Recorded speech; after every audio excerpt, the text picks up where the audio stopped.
Yo, yo, yo. What is up, good people? It's your boy Tarek, and we are back for another edition of Talk Back Tuesday. Talk Back Tuesday is the show where you get to come on and have your say about anything and everything footy. Tonight, we'll probably get into the World Cup because, again, it kicks off in 2 days. But we can talk anything. If it's footy related, let's talk it. Quite honestly, if it's sports related, let's get into it. We're definitely welcome you to come on. I have posted in the chat if you're watching on YouTube, and there is you see the chat. There should be a pinned message at the bottom of the chat that just simply has a link in it. That link will do one thing and one thing only. You click that link, it'll bring you backstage where I can then bring you on to chop it up about whatever topic is on your mind. Some people click that link and come on and hang out for the whole show. Others want to just click the link, come on, have their say, and then drop right back off. It's entirely up to you. Some people come on with their camera. That's the preference, but you don't have to have a camera. All you really need to have is a mic. Got to be able to hear you. In order to hear you, got to have a microphone. So, but you are more than welcome. So big up again to everybody that is here. It is the first full week that we've done this without any football or soccer, whatever, that hasn't happened this week or in the week leading up to it. So we're kind of in that space where we're waiting for the World Cup to kick off. We got high expectations, a lot of things to look forward to, but not a lot of football has happened recently. So we're gonna open it up to anything and everything that you want to talk about, and then we'll jump into it. Let's shout out everybody that is here. But before I do that, let's get Luke. Luke from Not In My Lifetime podcast is on. Big up to you, Luke. Big up, bro. You good? I'm doing good, man. Glad to have you. Big up to everybody that is that's left a message in the chat. And if you're watching, do me a favor. Go ahead, put a message in the chat. Let me know you're here. Again, that's what helps the show go. It helps give the show its drive. It gives the show the impetus behind it. So do that. We got Bob on here talking about the second bid from Forest, or listening and responding to the second bid. Of course, as always, we got my guy Miami Snoopy on, who encouraging you to hit that like button, hit the subscribe button, and even that hype button. I don't even know what hype does. Luke, you're a YouTuber, you're a content creator. What does the hype button do? I think it. To be honest, even me myself, I'm sort of baffled by it. But apparently, it does well for the algorithm. Apparently, it gets us out there, so it does help, I guess. Look, it helps. I can't tell you how, but it helps. And you're saying, well, if you can't tell me how, I can't tell you how the electricity works either. But I know YouTube. If I flip the switch, it comes on. Ask YouTube. Exactly. You don't need me to explain it to you. All you need me to tell you is that it works. Hit the button because it works. It helps your boy. As a matter of fact, going over to Luke and Not In My Lifetime, be a subscriber over there if you're not already. Big up to him. And just show love to all the content creators that are out there, but especially those city-related ones. Big up to Oriano, who is joining. Big up to you, sir. We'll get to you in just a second. But continuing down this, big up Adam Quinn. Yes, Blues. We got, let's see, Ash. Ash is on. Big up, Ash. Always appreciate you stopping by. Kyle, big up, man. Glad to have you. And, of course, Curtis. Curtis is here. So appreciate everybody that is here. Certainly makes this a good time. So Luke, as I was saying, and Oriano too, not a lot of footy related content at the moment. Right now, we got a lot to look forward to, and we're going to talk about the World Cup in a minute. There's a lot to look forward to, but in the last week, really no games. No games have taken place because the Champions League final was a week or 2 weeks ago, basically, before our last episode. So there's not a lot of games to get to, but we're gonna do our best to try to preview a lot of the World Cup. I'm gonna ask you guys your opinion on the different groups and who we think is going to come out of those groups.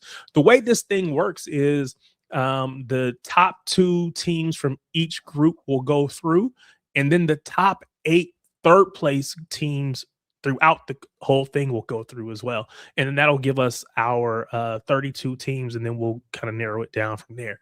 So we're going to talk about that in a little bit, but I got a question for you, because I'm an American watching a predominantly non-American sport, football, soccer, however you want to describe it. But I got to ask this question because it is NBA finals time. Do you watch any NBA, which is basketball, right? Yeah, I've got more into it this season. I'm sort of like, because again, my mum watched it a lot growing up herself, so I'm sort of trying to get myself into it. So I get the rules. So again, the rules make a lot more sense to me, and I'm, I play basketball a lot at school, so I understand the rules. So Mama Luke watched when she was younger. So question: does Mama Luke have a favorite team? I think she does, yes. I haven't top head what team it is. I will ask her. I'll ask her, get back to you on that. But yeah. All right, fair enough.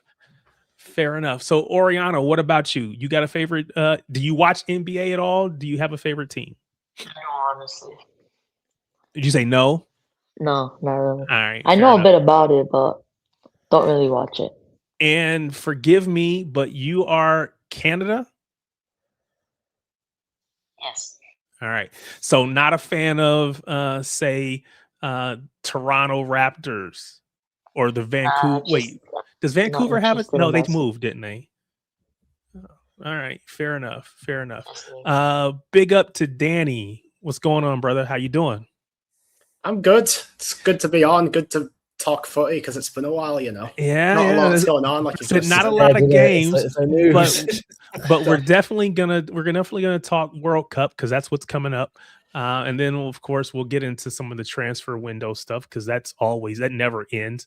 Although we probably won't have as much once the games kick off. Players should be focused. Although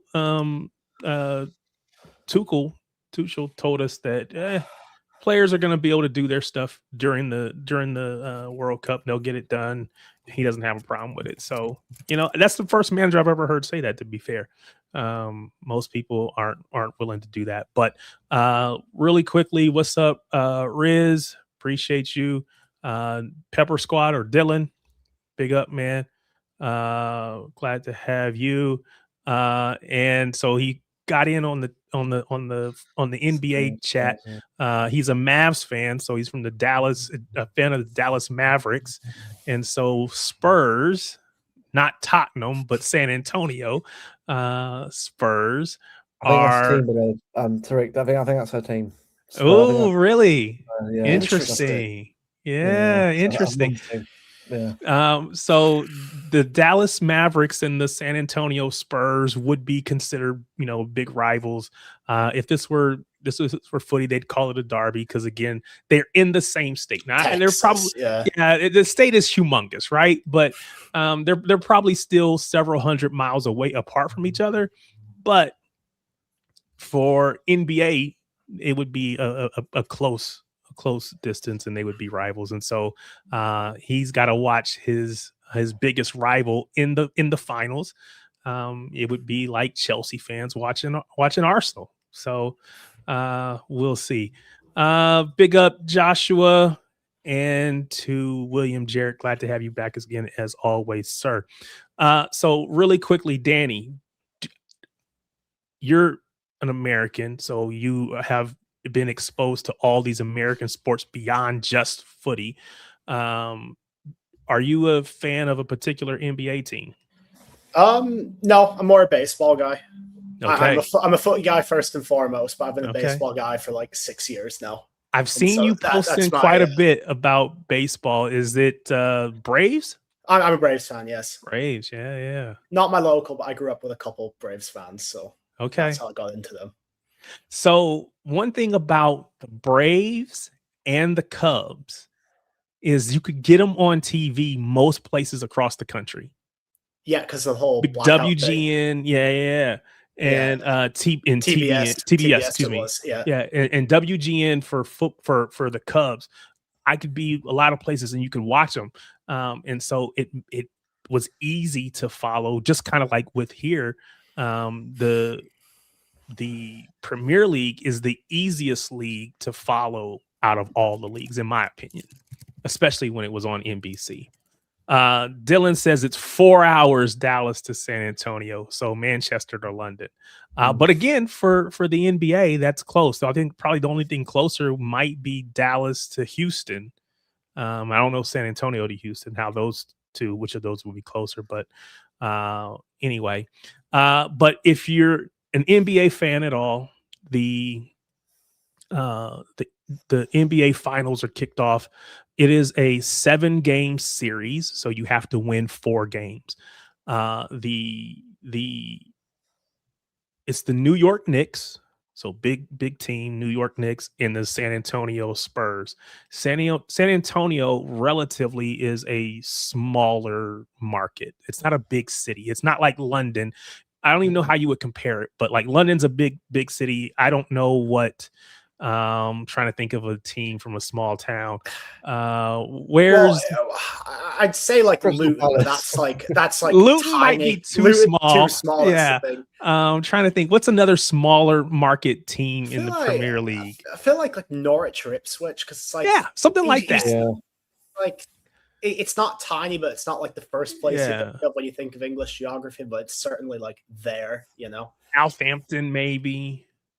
Well, then again, with South Coast, it's Bournemouth, Southampton, Portsmouth. There's a few teams down south. There's a bit more of a variety down there, but I'd say not. Would you consider it a small market? It's not a big city. It's a small. I think about like in my head, and you can tell me if I'm wrong because I'm probably wrong, right? But in my head, of course, London's the biggest, but then there's like Birmingham and Manchester. Those are two. Liverpool as well, and then Liverpool, right? So those four are like the big cities in my head.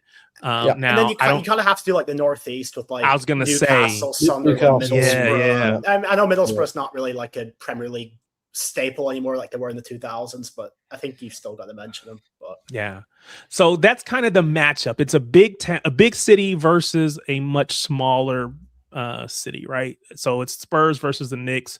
The Spurs had the first 2 games at home. They lost them both. The Knicks came in and took both games. So then they went back to New York last night. And then it was the Spurs ended up winning. It was a big controversy before the game, not because of anything related to the game itself, but because the attendance of President Trump. Don't want to get into the politics of any of that. I have my own personal takes on it. All that's fine, perfectly fine and good. But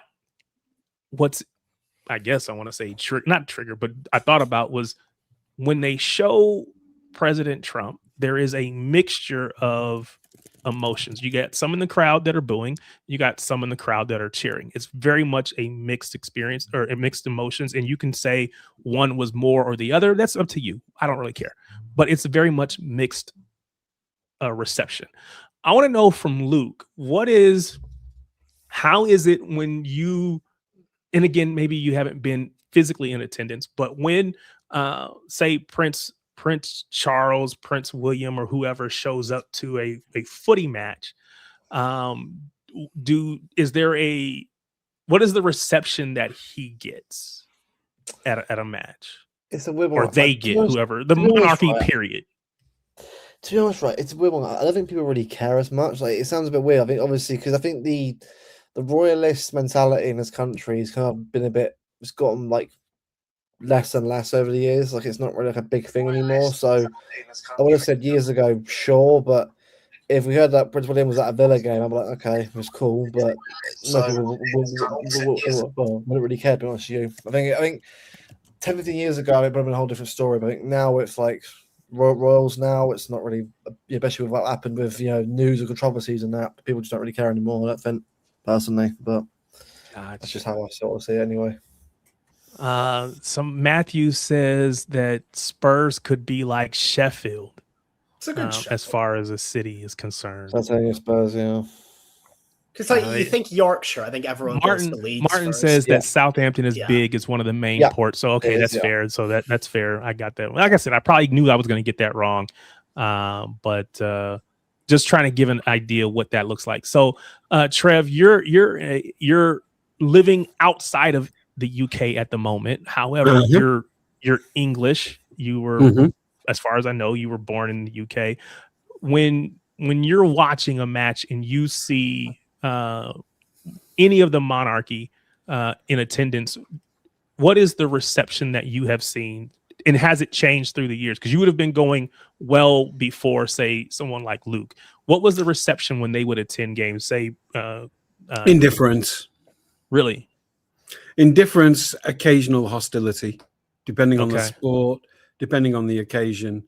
If England were playing Scotland, for example, the Royals tend not to get a great reception from the Scots. That makes sense. Yeah. And any other people that we've repressed through our empire and global subjugation. I feel like Liverpool are pretty quote unquote anti-establishment or anti. It's the whole Scouse, not English. Yeah, we're Scouse. That's the only thing I know, right?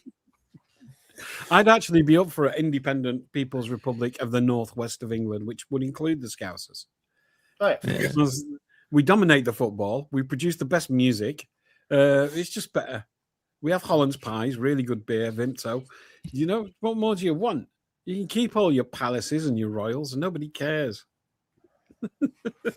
Dar says we only see the Royalists in the FA Cup or the Carabao Cup finals.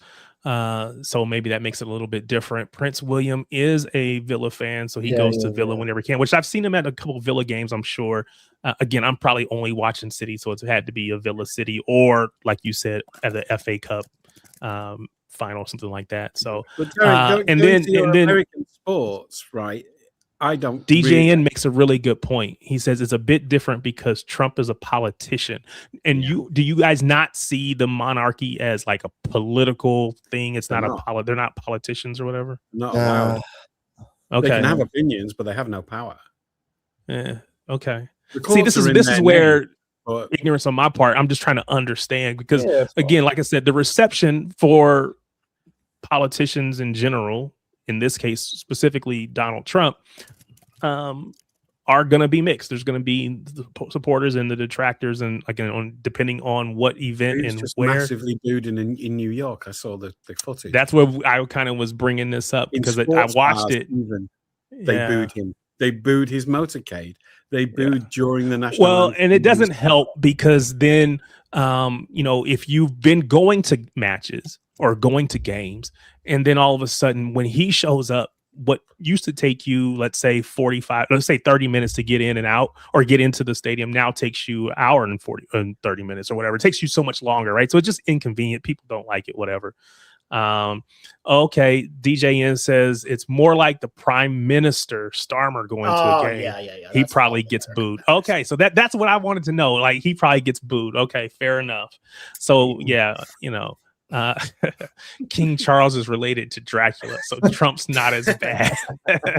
He's also a lizard. Apparently, according to Alex Nutcase, whatever he's called. He's also a lizard person, as are all our royals. And I've heard that too. I'm not gonna talk about lizard people because that's ridiculous. But I just wanted to, again, having watched basketball, because again, this is what I do. Basketball going on. It's the finals, and so I was just wondering what the reception would be had him. And so the Starmer analogy is probably a much better one. So appreciate that, DJN. I haven't chosen a basketball team, right? Okay, I just never got around to it. Sure. So I'm in the position of Americans who get into football kind of as an adult. I get to choose a team now. So, how does that, how will that work? I want your audience to advise me. Do I now go and pick the basketball team that wins everything all the time? Sure. And be a glory hunter? Or do I find a team that kind of matches my vibe, my values? You know, has Detroit got a basketball team? Because I love Tamla Motown music and have done since I was a child. Yeah, so Pistons, that would work for me. Yeah. Has Philadelphia got one? Because Prince is my god. 76ers, yeah. So, you know, but they have to have been shit for a while as well. Oh, yeah, the Pistons were awful like a couple years ago. If you're in the chat and you're an NBA fan, regardless if you're an American, Canadian, I don't care where you're from. If you're an NBA fan, Trev wants to know how he should go about picking his team. If you have a team that you would like to recommend, put it in the chat. If you have an opinion on how he should pick his team, put that in the chat. Julio Castaneda says the team picks you. It's about vibes. Now, that's what I was told about footy too, right? And so I was told to just watch as much soccer, football, whatever, watch as much of it as I can. And I will develop that attraction to a team for whatever that reason might have been. And then I'll know when that happens. And for me, of course, I got attracted to Man City and the rest is history.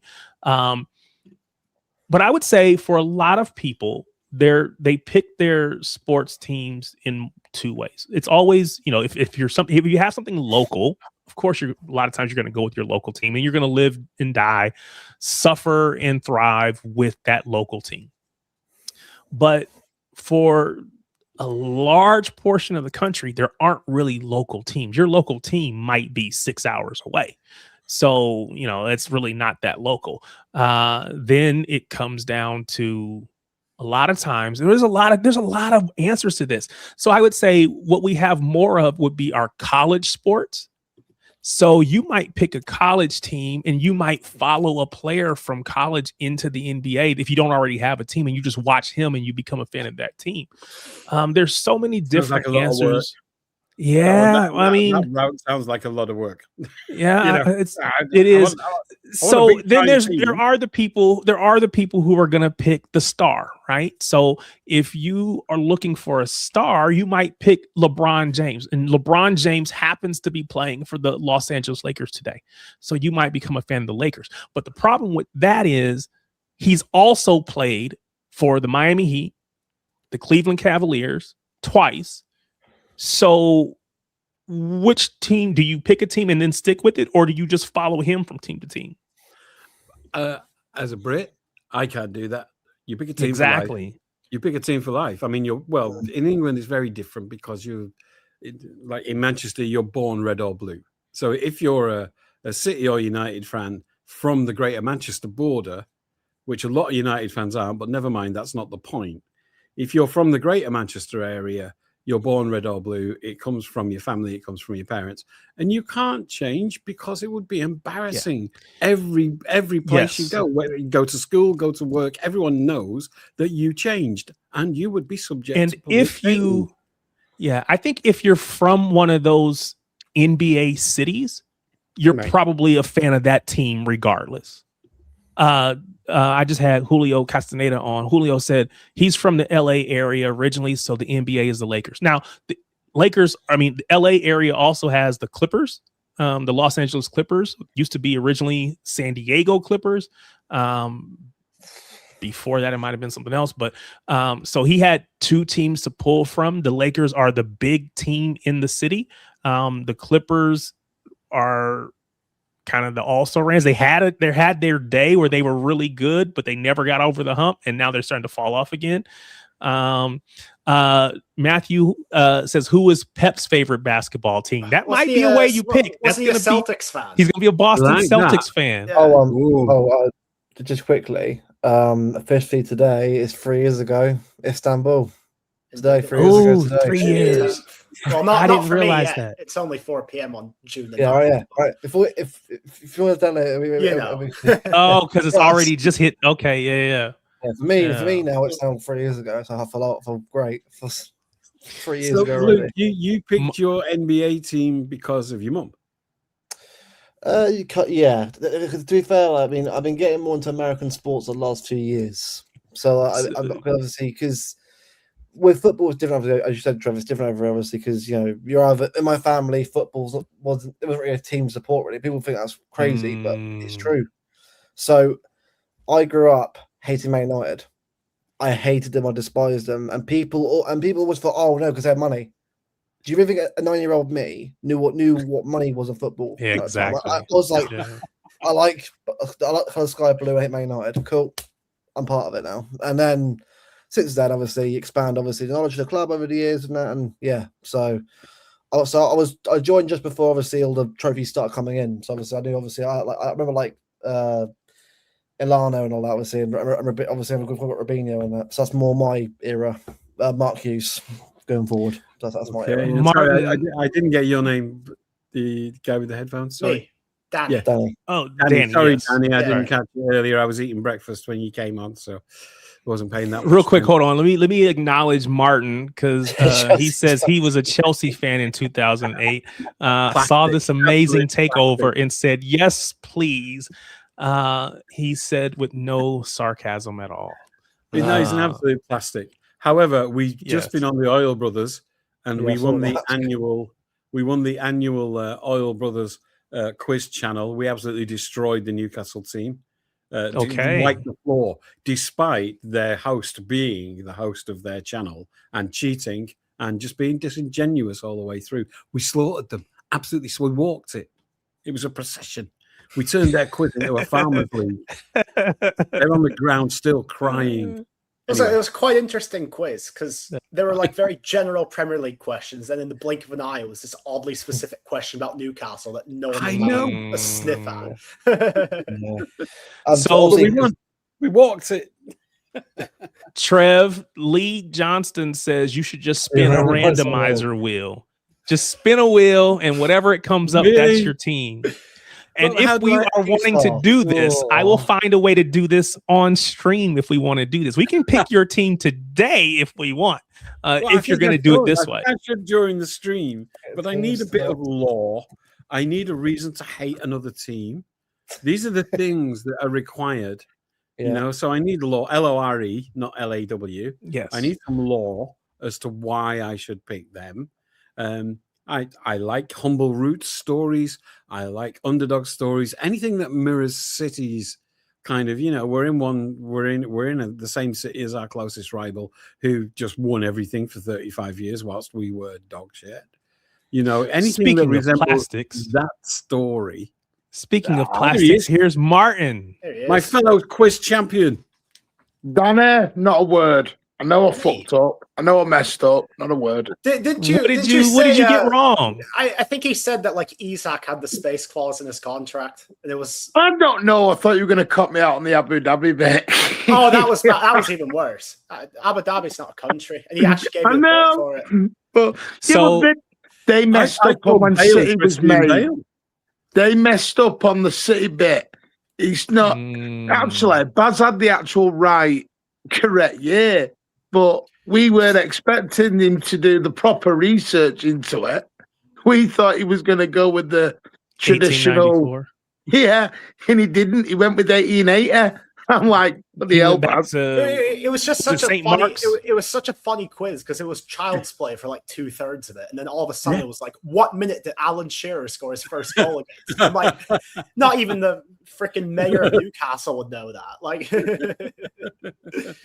although if they, I'm going to be honest, 93-20, you would absolutely know that. What's that, Martin? I did pull the Marcus Bent one right out my ass. I don't even know how I even got that. I was impressed. I should have known. I got 2 out of absolute guesswork, but I also said Christian Bale. Christian Bale, isn't he Batman? It's Batman. Yeah, but I obviously did not mean the actor. You know, and the answer to the question was Bale, but I did say Christian. But they didn't give it me. Otherwise, we would have beaten them even more. It was funny. So we're talking NBA. We're talking about last night. We're going to move off of it. But again, if you're in the chat and you have a thought on what team Trev should support, because he doesn't have an NBA team, send that in. Also, give him an idea on why. What's the rationale behind the choice? Can I have Orlando Magic? It's the only team I ever saw. You can absolutely have Orlando Magic. I don't even know if they're any good anymore. I just saw them when I was a teenager. They've had their good moments with Shaquille O'Neal, Penny Hardaway and others, and then they've kind of fallen off. I have to go back to see if they made the playoffs this season. So can I be honest with you? I only have so much room in my head for sports to keep track of, and footy has taken up the vast majority of that. So I still pay attention to those other things, but not nearly the way that I did. So I couldn't even tell you if they made the playoffs this year or not. I want to say no, but I could be wrong on that. But they're okay. They're okay. What'd you say? I want to big you up for saying footy and not soccer. Well, I will say whatever makes the sense for the people that I'm talking to. I'm happen to be talking to a largely because I need to be understood. The point is about being understood. And so if I say, let's say I'm talking to my brother-in-law, right? If I say football to him, he's immediately going to think NFL. I want to make sure I'm understood. So I'm gonna say soccer in that situation. But on here, everybody understands it. So I'm going to default to footy. But Starshine says fan feels like people do when you rub your fingers down a blackboard every time we hear the word soccer. So you know what is funny? You know what's funny? Go on. Go ahead, Danny. I was gonna say I actually read somewhere that the English actually invented that word because it was a short form of association football. Yeah. And again, but the funny part about this World Cup, right, is social media and all of the comments on social media that I've seen. And I'm going to get into some of that in here in a minute. But Starshine says, when you're asking about the Orlando Magic, he said yes, or she said yes. Profile picture. Oh yeah, Shaq and Penny. That was a great era. DJN says that's the era that I know. Hardaway, Shaq, Jordan, Robinson. So they're in my era for sure. I was watching. We were in America, and my dad just said, we'll go and watch it while we're there. I didn't have a clue. And then when I always remember ice hockey came over to England, and Manchester had the Manchester Storm, the old 9X Arena, which is now it's been the MEN, it's now the AO Arena, and that for many years was amazing, and then it just died a death. It died a death in the UK. It was hot for about 3 years, and then just died a death, and it was just. I think it was like a moment. I don't know, but I loved it. I absolutely loved ice soccer. Henry Hart, did you say and soccer? Did you say soccer? Mate, no, I wouldn't say soccer. Oh, I thought you said soccer there for a minute. I was going to say. I would say soccer. Henry Hart said you could be a fan of the Chicago Bulls. You can be like the United fans, live in the past, talk about 30 years ago and forget the rest. Forget the rest. Chicago. Can't argue this point because again, all of Chicago's success feels like it happened in like a, let's say, 15-year period when Michael Jordan was attached to the club, and then they haven't really had any success before or after. So I can't argue this. Someone mentioned, and we're gonna get to football. But someone mentioned earlier about the difference, or part of the difference is the franchise model and teams being able to move, not being affiliated with the city or being tied to the city per se. And so, for instance, if you were a Seattle Supersonics fan, that club has since moved to Oklahoma City, and they're now the Oklahoma City Thunder. Yep. And now they're thinking about restarting a team in Seattle and trying to figure out if they're going to have the same name and keep the history of the Seattle Supersonics, or does that move to OKC with the Thunder? It's the same thing that happened in Chicago. No. Was it the Charlotte Bobcats? They moved to New Orleans and became the Pelicans. There was a team in chosen. There was a team in New Orleans many years ago. It was the New Orleans Jazz, and then they moved to Utah, and it became the Utah Jazz. So part of your difficulty with watching American sports is your club, your team may move around. So what do? Do you stay a fan of the team, regardless of where it is? Do you stay a fan of the city? Who knows? The Raiders moving, because I chose the Raiders because I liked the jersey when I was about 12. And I wanted one, so I got one with the black and silver. And then I read up on the law that they're known as the bad boys of the NFL, which when you're a teenage kid, that's exactly the team you want to support, is the team with the worst reputation in town. So, and they've moved. I don't care. They haven't won anything. They are now in Vegas. Right. Las Vegas Raiders. Still the Raiders, but just living in or moving to Vegas. So I clearly made that adjustment. So that wasn't a problem. That's not an issue if a team's moved around. There you go. You know? It would be here. Go. You know, if City suddenly became, Glasgow City or whatever, or Newcastle City, that wouldn't happen. But, it's not going to happen. It happens here, unfortunately. So I live in, I've said this before, so I'm not doxing myself any more than I've already have, but I live in the state of Indiana, which is a Midwestern city or state. It's considered flyover country. Basically, you fly over us to get to the coast, East Coast, West Coast, take your pick, but you got to get to the coast and you just fly over us. That's all you care about. Just fly over country. Anyway, the Chicago Bears are in Illinois, which is the state right to the next to us. And the Chicago Bears are in discussions now about moving their stadium just across the border from Illinois into Indiana. They're going to continue to be called the Chicago Bears, but they're going to be in Indiana instead. So, again, we do all kind of stuff here in the States. It's just great. Where are you at, Danny? Where are you based on, if you don't mind saying? I'm just outside California. So he's in California. Right. Southern California, yeah. California. So he's got access to many, many, many more sports than I do. Right. But I do have, so in Indiana, the Indiana Pacers, Reggie Miller. If you want somebody that's a great shooter, Reggie Miller is one of the best, kind of the precursor to Steph Curry, if you will. So it's just a thought.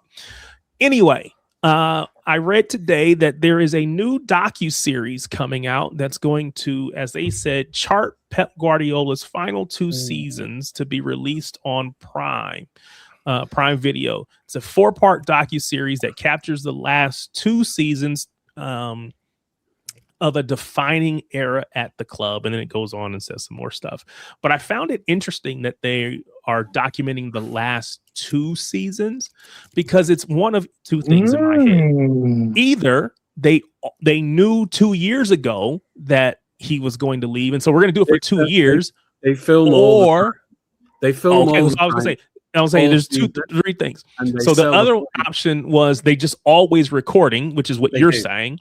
Yeah. The third option was we're going to record record last season because we think that might be Pep's last. Oh wait, this went horrible, so let's have one more season, and we can't keep going, so he's going to go. So it'll be interesting to see what are you looking forward to most seeing in that docuseries? Again, charting the last two seasons. In the mood for it. It's too soon. For me personally, it's not because of 24-25 was pretty awful, not because we didn't win anything, but because of the mood of the whole club that season. Because behind the scenes, the online fan base crisis, it went out of hand.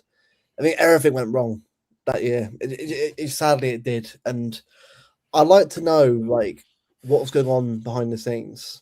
The players. That's what I want. I'm not because when you go through a losing run like that, 1-14, bear in mind that's worse than what we were seeing. Under Hughes and Eriksson. It was a worse run as well. I had to look back over the years to see what was worse than that. Is that what 2003? I think was worse than that. I think if I'm right in saying I'm not sure that's right or not, but I had to look back a long time to sort of see where that losing run was worse than that.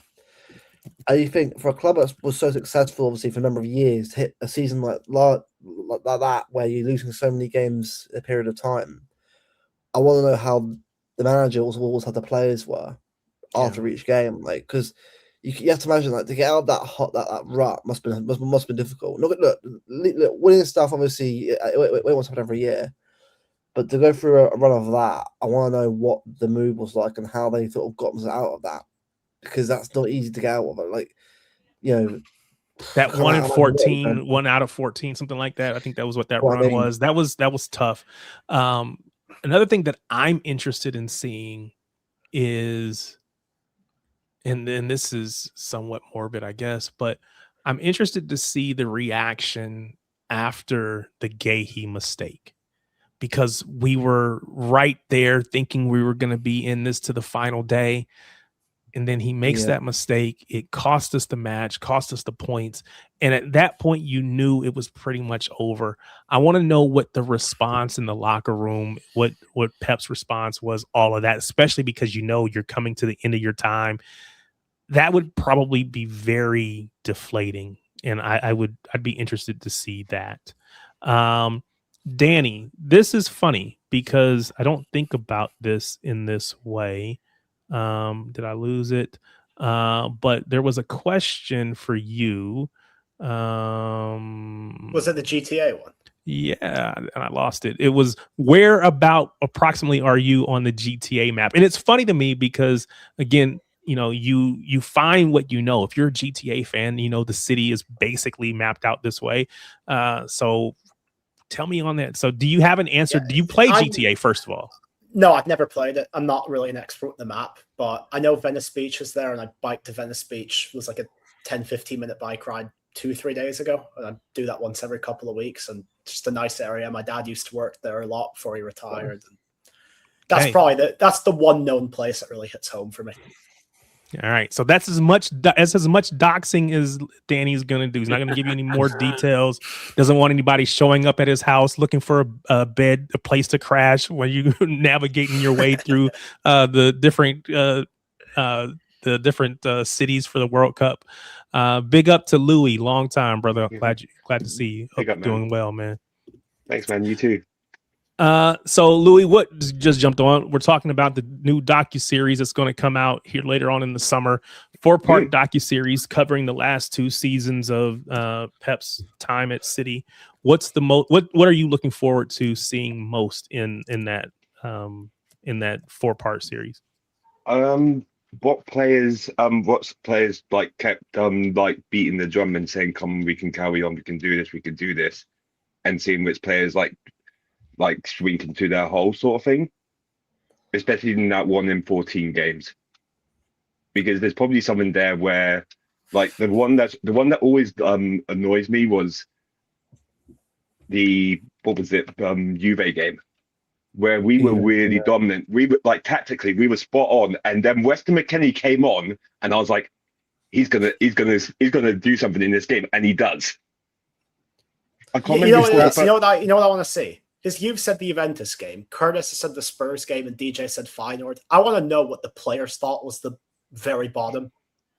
Because we all have different answers. I want to know where the players gave up and decided last season where, okay, we're not in the title race anymore. We just have to scratch and claw for top 5 at this point.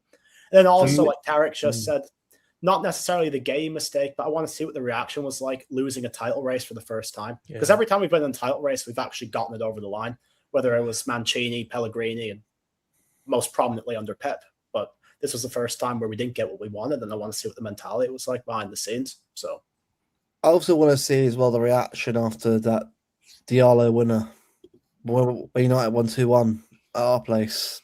And that was brutal, that loss, because it was right at the end as well.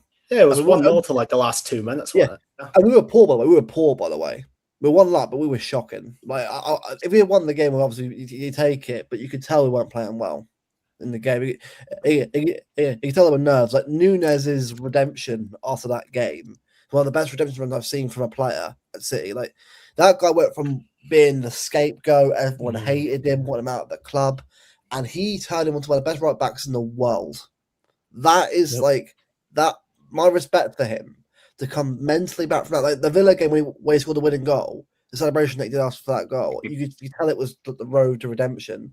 I hope they really do show like at least in the series a moment for Nunes, because that guy went through a lot that season, a real roller coaster of a season, and I like to see how that's kind of shown in the series, because he deserves a lot of respect for how well he did after that season.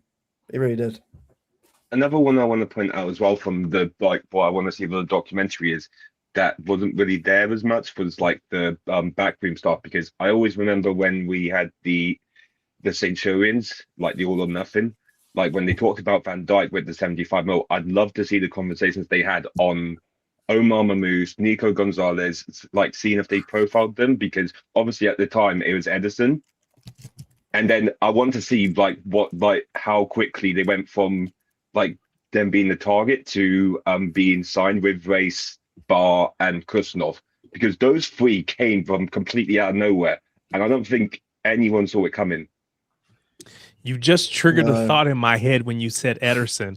I want to see the discussions with Trafford when he comes in, and then to see the Donnarumma opportunity come available, and what if any of those discussions happen. That would be don't fuel it. Don't fuel the hatred already. It's already getting out of control as it is. I definitely don't want to fuel any hatred, but I want to know how it was handled behind the scenes, because you have people that will die on the hill of they lied to him, they told him, they misled him, they treated him horrible, yada yada boom.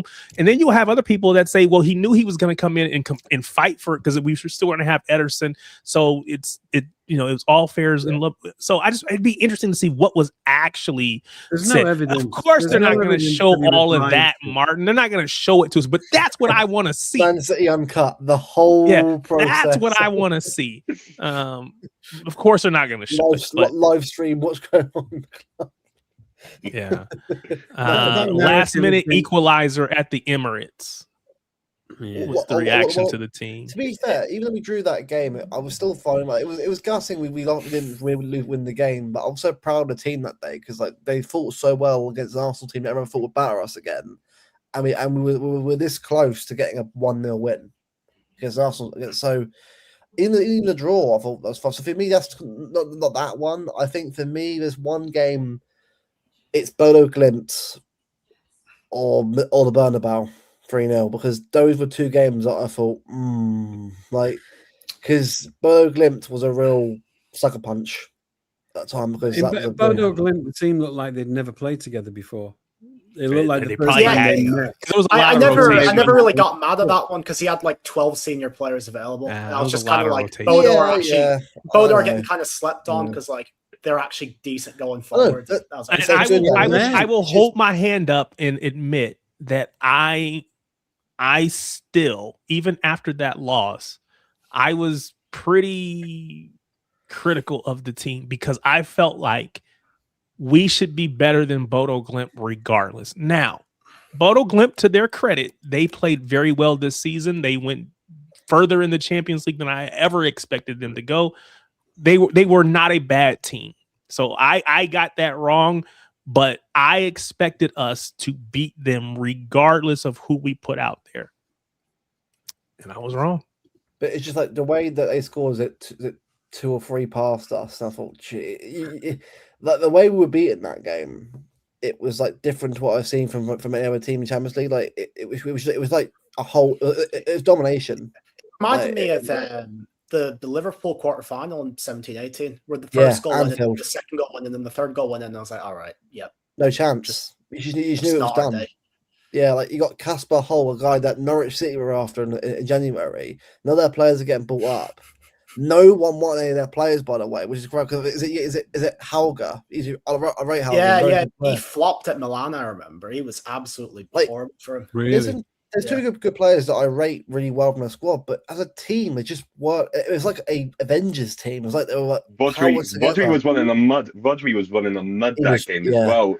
He was like, it's just like, what was going on with you that game, mate? And then gets the red card. It's just like that summed him up. That game. Head loss. head loss rather that game. That was mad from him. That was But also, definitely, I want to see. Go on, Rick. Go on. Sorry, go on. Oh no, I was let you finish your thought. I forgot what I was going to say anyway. All right. So another thing that I read is, Manchester United still trying to come in for Elliot Anderson, potentially trying to hijack the deal. So it feels very unlikely, right? It feels very unlikely. However, the longer it drags on, the more the potential there is for it to happen. Need I remind us of Danny Alves, who we were going to sign? Everything pointed to us signing him. He decided, you know what? Let me go over to Paris real quick. I'll come back and I'll sign after the weekend. Why bring back old wounds? I'm really I'm just saying. Is it ridiculous of me to at least think that maybe we need to get this done? Is there any chance? Any chance? You're looking for a precedent for this, but that isn't it. This is what about we thought we were going to get Declan Rice and he ended up at Arsenal? Did anyone really think we would though? I did. I thought we were going to get him. Maybe I was just overly optimistic. Have you lot not had any nice days today? Have you all come in a right pessimistic mood here? Well, yeah. I think I've determined about myself that I'm probably pessimistic by nature to a certain extent. So I get it. Honest. So. Photo glitch. This is not me trying to. No one's saying this is not me doing the YouTube thing, trying to say stuff just to get conversation. I actually am. I think I am somewhat pessimistic, so I'm always afraid that the shoe's gonna drop, and so I'm like, I think we're gonna get it done. I hope we're gonna get it done, but please get it done quickly so I don't have to think about it too much longer. You shouldn't worry about something you can't control. Well, this is true. I can't control it, and at the end of the day, even if they don't sign him, they're gonna go do something. At least I think. So I should just accept whatever it is. But I think I've bought so far into the Elliot Anderson idea that if it's something other than Elliot Anderson, it feels like a letdown. I just want to see a direction this summer. That's all I want to see is a direction, plan, a long-term plan. I know where I'm going. Matthew Hoyle says it best. If City don't pay the money, United will. With what? They ain't got any money. United aren't going to pay 100.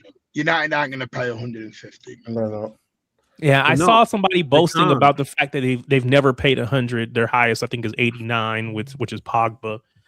In the weird United online brain, what they think is going to happen is that City are going to turn him down at 120, and United are going to get him for 90 because he wants to play for Man United.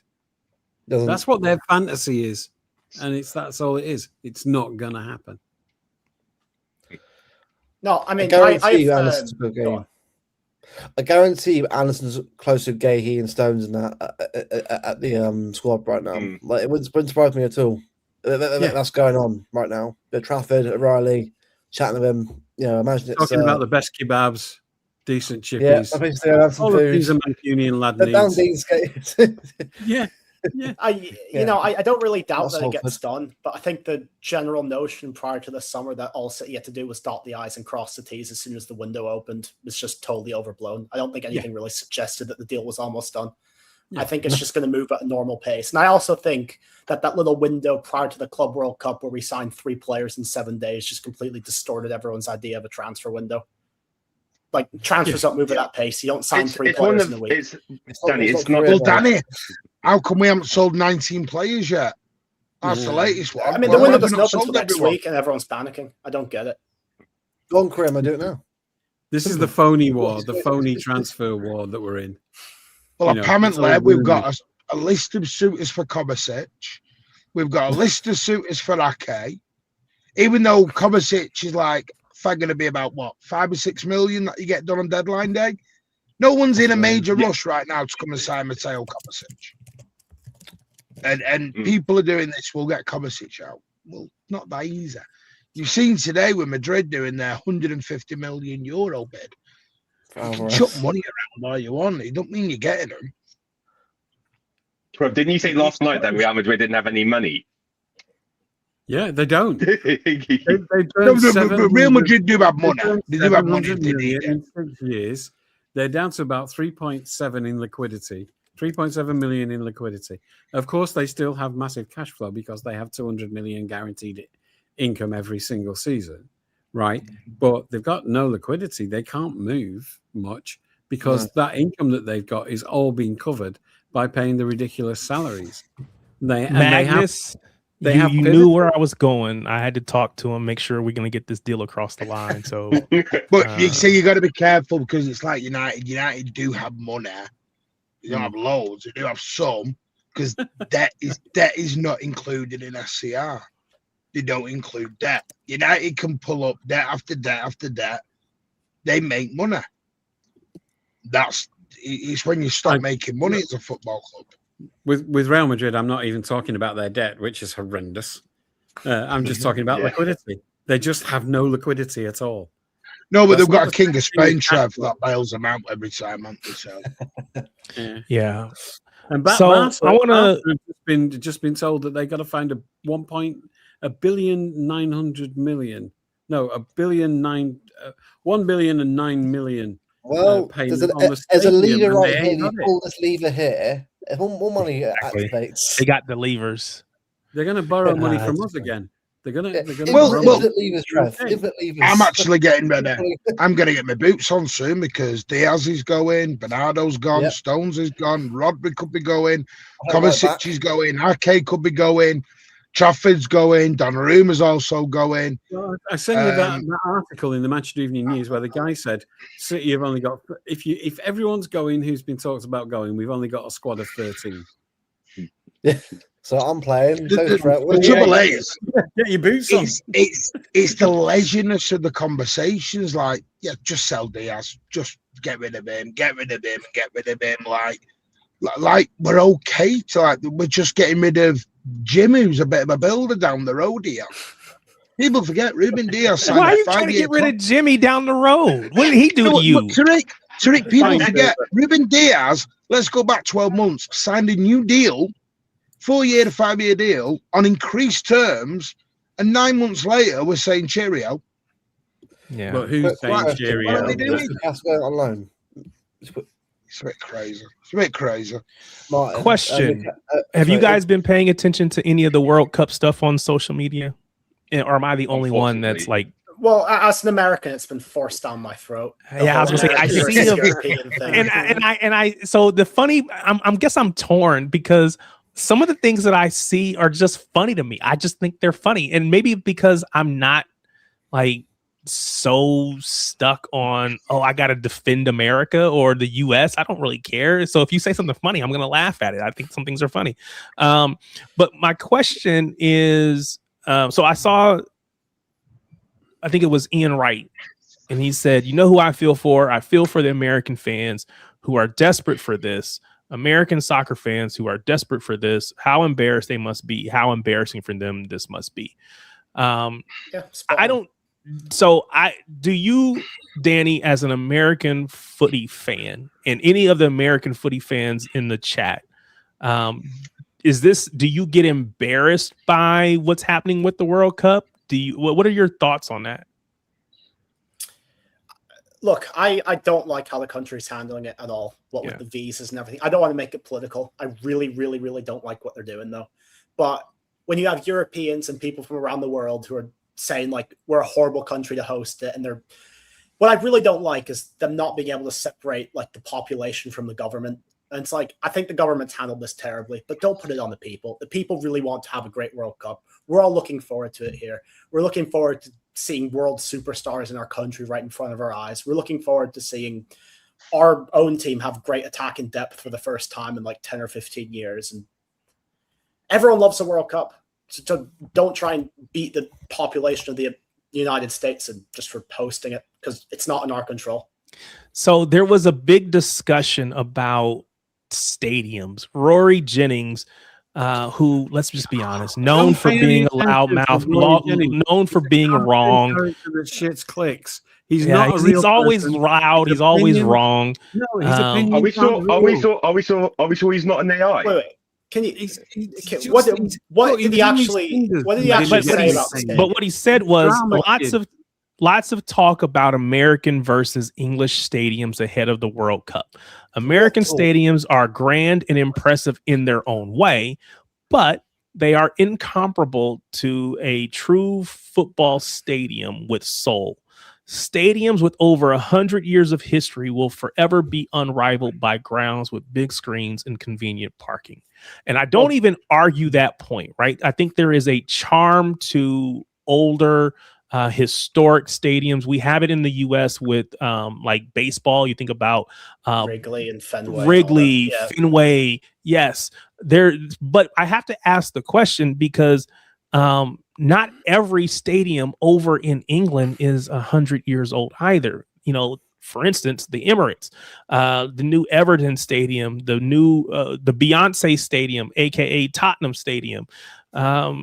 Quite honestly, even the Etihad isn't super old, right? So it's only 22, like in the 90s, right? Or like 2000s, right? 2003. Yeah. So the thing is, Rory Jennings has said that because he thought of it, that he knew it would wind some people up, and so but it's not what he thinks. Never ever think that anything he says.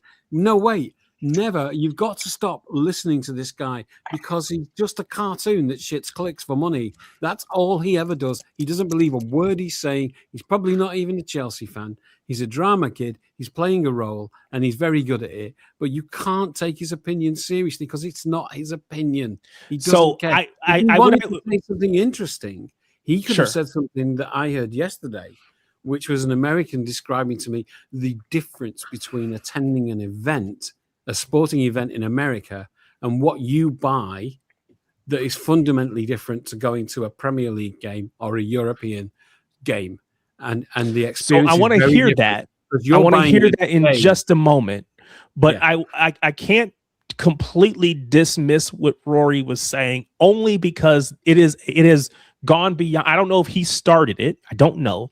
But there is a large conversation that's happening on Twitter about this, and maybe I only see it as an American. I don't know, but I'm definitely seeing a lot of this conversation, and so you have Americans who are like, "Oh, we got stadiums that seat 100,000 people," and you know, in whatever, right? We have those. We also have, but my thing is, age in and of itself doesn't make something good. Whether you want it to be old and historic or you want it to be super new and modern, right? There's like, for me, I think one of the biggest things that I love about football stadiums, purpose-built football stadiums, is they have a roof on the top. Even if it's just over the fans, it's not over the pitch, that's fine. All American sports are either retractable roof indoors, or they don't have a roof at all. And so somebody mentioned keeping the noise in. Part of the reason for that roof is also to keep the noise in, and it makes it loud. A lot of them. So a lot of these stadiums that you're going to see these games at, they're going to seat 70, 80,000 people, no problem. But there's not going to be a roof. So if it rains, they're going to get soaked. When the sun is beaming, they're going to be burning up. To me, those things are objectively make a stadium better. I don't care about how old it is or whatever. Maybe I do to some extent, but that changes the experience. That changes. I don't know, man. See, I'm kind of on the other side of the spectrum. I kind of don't like the whole modern stadiums because we hosted the World Cup in '94 as well, and that was actually a pretty enjoyable World Cup from like the stuff I've researched about it. Aside from the whole, it was great. Danny, it was great to watch. Aside from the whole Escobar thing, which we won't talk about. Sure. The rest of that World Cup, it seemed fantastic. Yeah, and you have some stadiums got destroyed from that World Cup, and some stadiums are still standing. And the fact they're not trying to embrace some of those stadiums more really gets to me. Like we're playing lots of games in modern American football stadiums and non-European football specific stadiums, and I just couldn't care less about those stadiums. Like why they've sacked off Soldier Field or the Rose Bowl, which they played the final in the 94, Well, is crazy to me. yeah, Like, I part think of it Rose Bowl is- should be involved. And I actually I was think gonna it should host say- the final again. But I'll say the I'm not Rose even Bowl involved for with it. sure. But so in this case, having a modern stadium with AC during a Summer World Cup is a big positive. And maybe, I don't know. To me, I like the idea. So again, I like when I went to Fulham and it started to sprinkle, I didn't get wet. I was fine. Had I been at 99% of the stadiums in the US, I would have been soaked. It wasn't a thing. Yeah, that was me at the Camping World 2 years back. I got drenched. Yeah. Which was fun. Because I'll be honest, it is different. It is different. It's like, I don't want to say soulless. I don't think it's soulless, but because there was atmospheres, but it is different to European stadiums and even different to England. Because listen, there's some Italian stadiums, Spanish stadiums that are very different to the UK. Like you said, the modern stadiums. I've been to the old Olympic Stadium in Munich. That was the very traditional stone plats with a plastic seat on. There was no back to it. It was just a plastic seat bolted onto a concrete block. And that was how you sat or you stood or whatever. It all changed after the Taylor report. Obviously, with what happened in the UK, things had to change over here. Because we don't do standing now. Obviously, we brought back safe standing.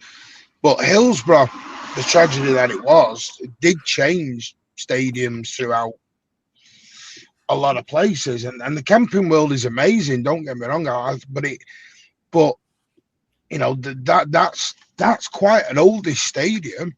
Oh yeah, it is. From what it was, but even that American '94, you still have him. You know, that was when Romario went on the world scene. Exactly. Everyone figured out Roberto Baggio. Like, you know, Dunga lifting the World Cup, Roberto Baggio blazing his penalty way over, and you're like, I was watching it live, and you're like, you know, I was still crying because England couldn't beat San Marino by a decent scoreline for us to be there, and Graham Taylor lost his job. Was that the one where Ian Wright scored a hat-trick? I know he scored a hat-trick against San Marino. Yeah, it's when San Marino scored in like the opening 22 seconds or whatever it was. Oh, yeah. It messed us all up. We have that lovely away kit.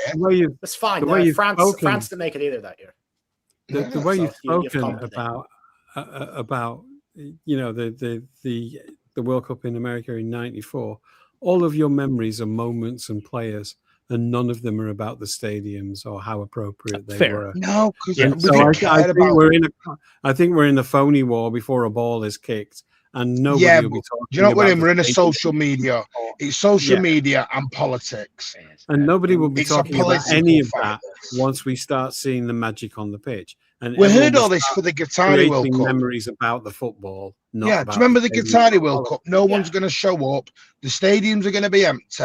It was all about the workers getting screwed and falling off ladders and the workers' rights and everything else. And there was going to be no beer. And all you saw was during the stadium was a lot of pissed up Brits and everything else, all having a grand old time, having beers in the tents, and everyone was having a grand old time. Everyone's complaining, but like you said, you're still going to watch it. Yeah, we did it in Russia. I just think we got to get to the games kicking off. Once the games kick off, the conversation hopefully changes. But I will tell you the best thing about social media right now with the World Cup is, for me at least, the best thing is seeing people from all over, and they're experiencing things in the US that maybe they've never had or whatever. Like, you know, something as simple, well, I say simple, but like going to Waffle House. Waffle House is like, this is so amazing. Now they don't have them everywhere. It's like the South encapsulated into one building. Yes. Because they're falling apart everywhere now, Tariq. I was going to say, Waffle House is not, I mean, let's be honest. They're not the best example, but they're like a cult following. They're cult heroes. They're cult classics. Waffle House is amazing. And so you see people going to Waffle House or You know, 2 a.m. in the morning. I saw 3 a.m. in the morning. Somebody went to Chili's. They went to Chili's and ate dinner and watched the NBA finals game last night. Those kinds of experiences are like, I love. They're beautiful to me.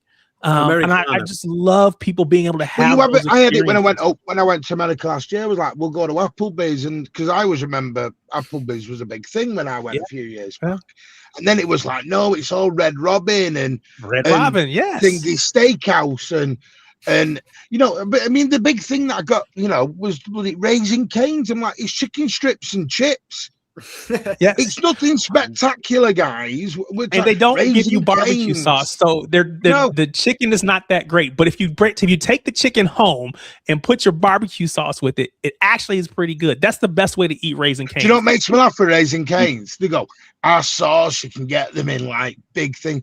I tasted it. I said, it's ketchup and mayo mixed together. What are you doing? That's why I don't eat it. It's not something that's like. It's not a magical secret sauce here, guys. We've called it Marylander prawns, whatever it was, for 30 years. We've been doing it.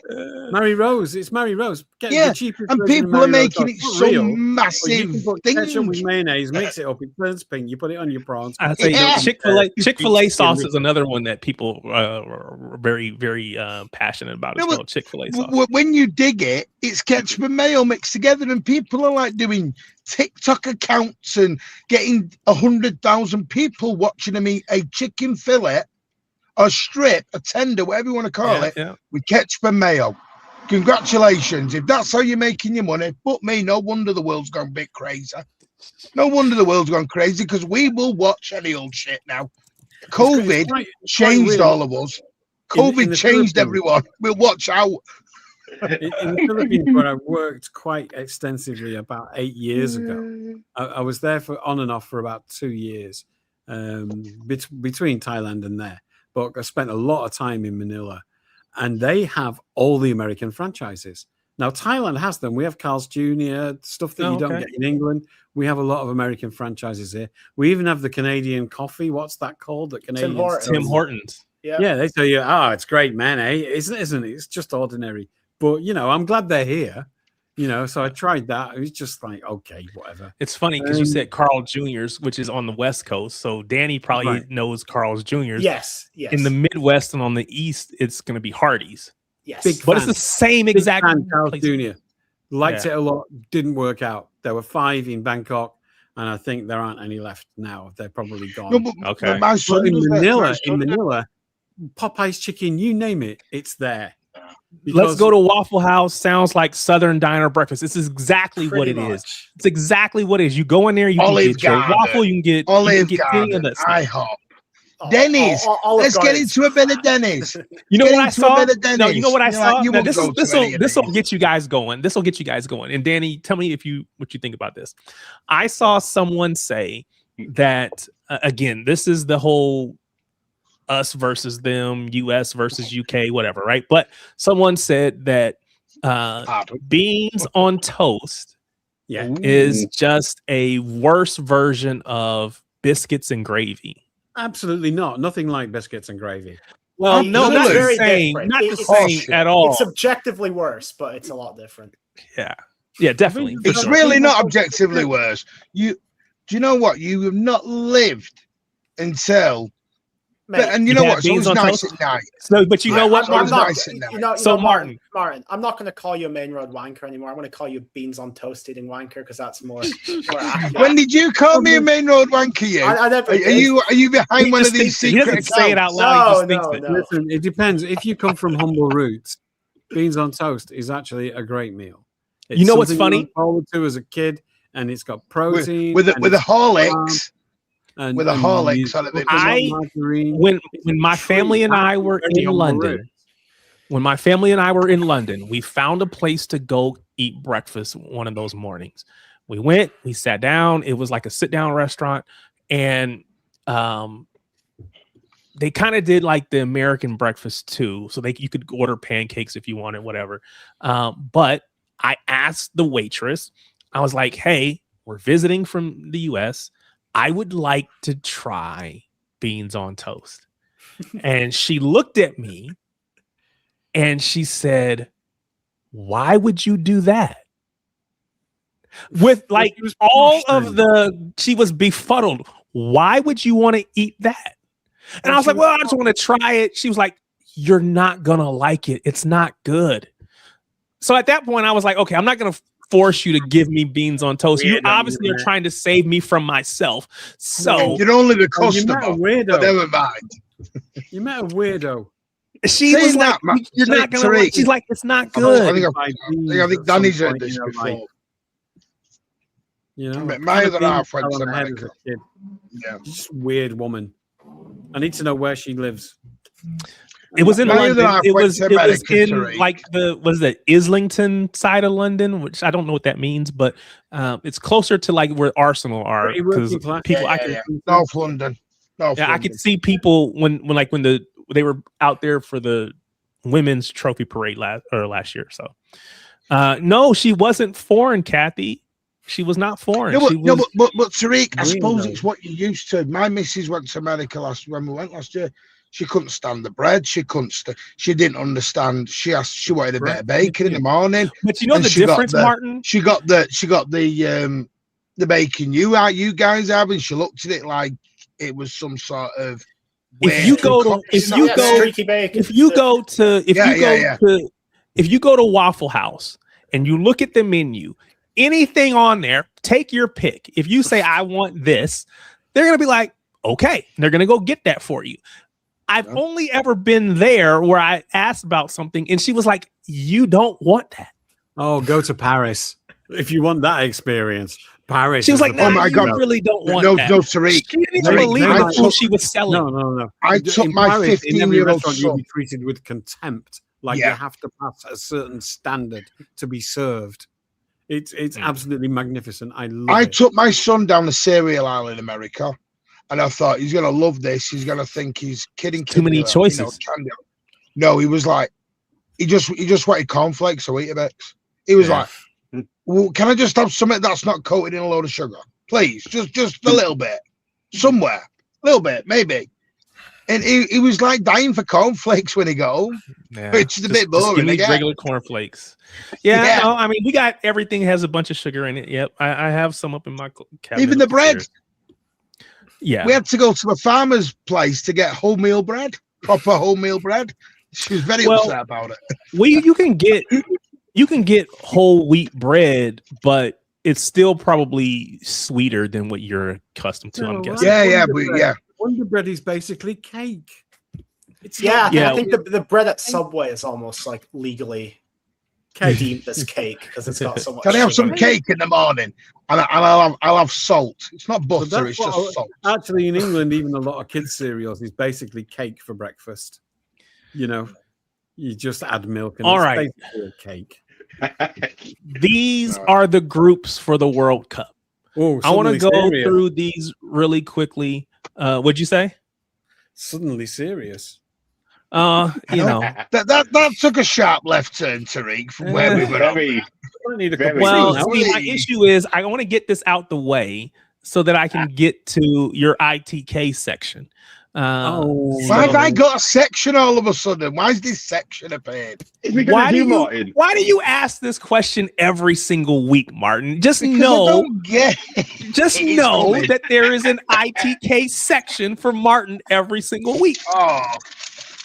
Actually, as you go through these, Tariq, I might give you a world exclusive because we're actually recording something probably today with Luke, which is our preview of the World Cup, and I've written a pen portrait of some of the teams.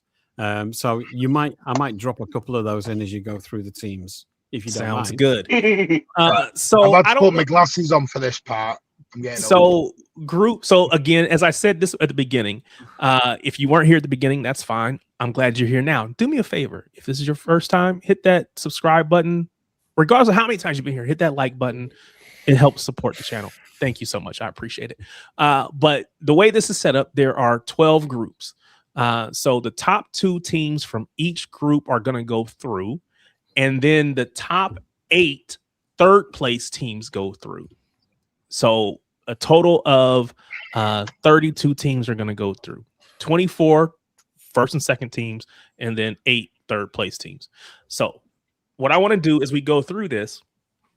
I want to get an idea. I want to get an idea of top 2, and then maybe that we can figure out the top 8 third place teams. I want to know what that round of 32 is going to look like. See, again, the issue with the top 8 third place teams, you kind of have to predict every result to do that. Yeah, I was going to say it is a prediction, and so maybe that's a little harder. But if you give me the top 2, we'll go from there. So Group A, which is the first game of the night of the week, which comes on Thursday. Mexico, South Korea, South Africa, and Czech Republic. And forgive the image, because this is me going to Chat GPT, because I can't do all this myself. So I just like Chat GPT, give me an image that says this. And of course, I don't believe Chucky Lozano was actually playing in this World Cup. Lozano got called up. Yeah, I don't think he's playing in this World Cup. So, but this is what Chat GPT gets you. So this is why you don't trust AI. Sorry, everyone's using AI thumbnails. Watch everyone's thumbnails now. And I just can't. Martin, even you are, because I seen your thing from Friday. Something weird's going on with Erling Haaland's hand on your thumbnail. I'm like, wow. Well, if you look at Erling Haaland in this picture down here, that is not Erling Haaland. That I do know. I'm not creating it. I'm not creating those. I've created the ones today. Ozzy's created the ones previous. All right. So if you're in the chat, I want to know your thoughts as well. So as we go through it, chat, feel free to give me your thoughts as well. So Group A, Mexico, South Korea, South Africa, Czech Republic. Does anybody think South Africa is going to come through? No. No. All right. I don't think so. I don't think they'll finish bottom. They're not bad as people think. I think they're the worst team in that group, but they actually had an okay AFCON campaign. I think so. They get fourth. Do we think it's Mexico and South Korea? Does anybody have a different top 2? Yeah.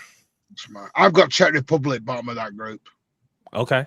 I'm going to say Mexico top for sure, because they have the home field advantage. But after that, toss up between Czech Republic, South Korea. I'll say South Korea. They're more of a World Cup fixture in recent years. So I think Czech Republic are going to struggle. They're going to struggle with the conditions. Who is? I think a lot of European countries are going to struggle in the conditions.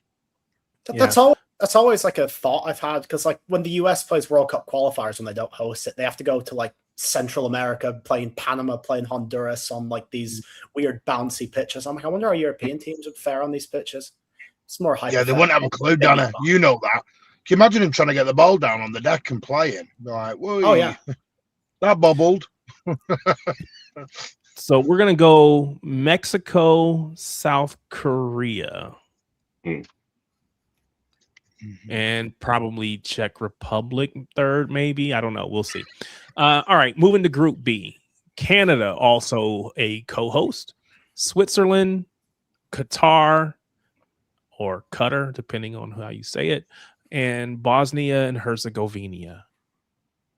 Can the hosts get through? Where they play? Well, I think all the hosts play in their own country. I know some of those games are being played in America because I'm going to Switzerland versus Bosnia. Big up Venom. But this is where I think it will suit some of them, Danny, because as you know, Canada can be a little bit colder and a little bit not better for some of the Europeans. Yeah, I say in the summer it's probably still going to be warm. Maybe not. I'm thinking for the humidity though. I was going to say I don't know about the humidity. It's not as bad as it can be going down Mexico and they're no slouches, Canada. When they host games, they actually typically are the better team. They don't lose at home all that often. See, I've got Switzerland, Bosnia. Top two. You know, at the last World Cup as well, like they totally outplayed Belgium for 80 minutes. Because I didn't know, Curtis.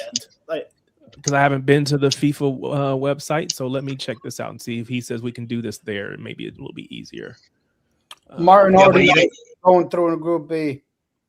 But you'd have to put all the scores in though, Tariq. So we'll have. I don't want to put scores in. Eight best third place teams. Yeah, I don't want to pick scores in. That's too much. I just want to be able to say this team and that team.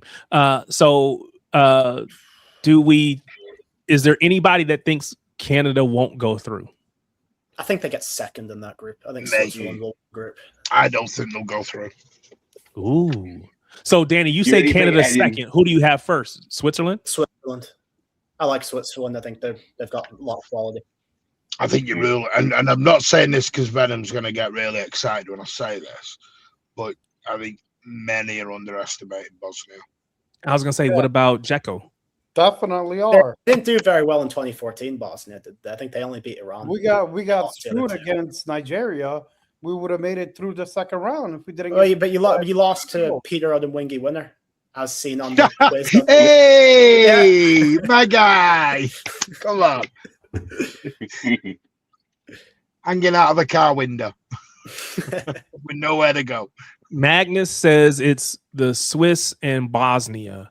Martin, you think Swiss Bosnia 2 or Swiss 1 Bosnia 2? I don't know what odd. I don't know why. I think Bosnia will again. I think Bosnia will go further than people think in this. Louis, what are you thinking? Top two in group A. Group B. I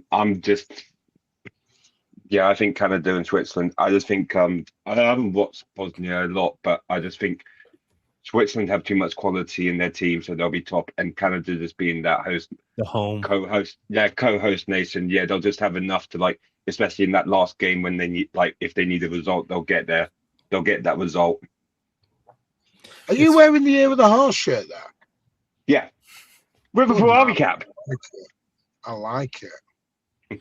All right. We're going to go Switzerland, Canada, because I do think the host nation thing is going to matter. But it would not surprise me if Bosnia does go through instead of Canada, maybe. I think we all agree that Switzerland are likely to be Group B winners. Yeah, and another storyline is Canada have actually never won a game at the World Cup, so this might be the first time they do. So they were in it twice. They were winless last time. And they were. I don't know. They didn't even score a goal in '86. I don't think. All right. Group C: Brazil, Morocco, Scotland, Haiti. Anybody gonna put Scotland to go through? Big up Scotland. I got all those three because all three of them are gonna be Haiti enough. You think Scotland will be one of the top? Same as our group with Group L, Ghana and Croatia as well. They'll beat Panama easily enough so that they're basically through to the. They'll basically be through in the famous last word for me, maybe, but you don't think Scotland's going to be top two. So if we're just doing top two because we're just decided to not worry about the third place teams. So Brazil, Morocco. Yeah. Do you think them in that order, or do you think Morocco has enough to get the number one spot?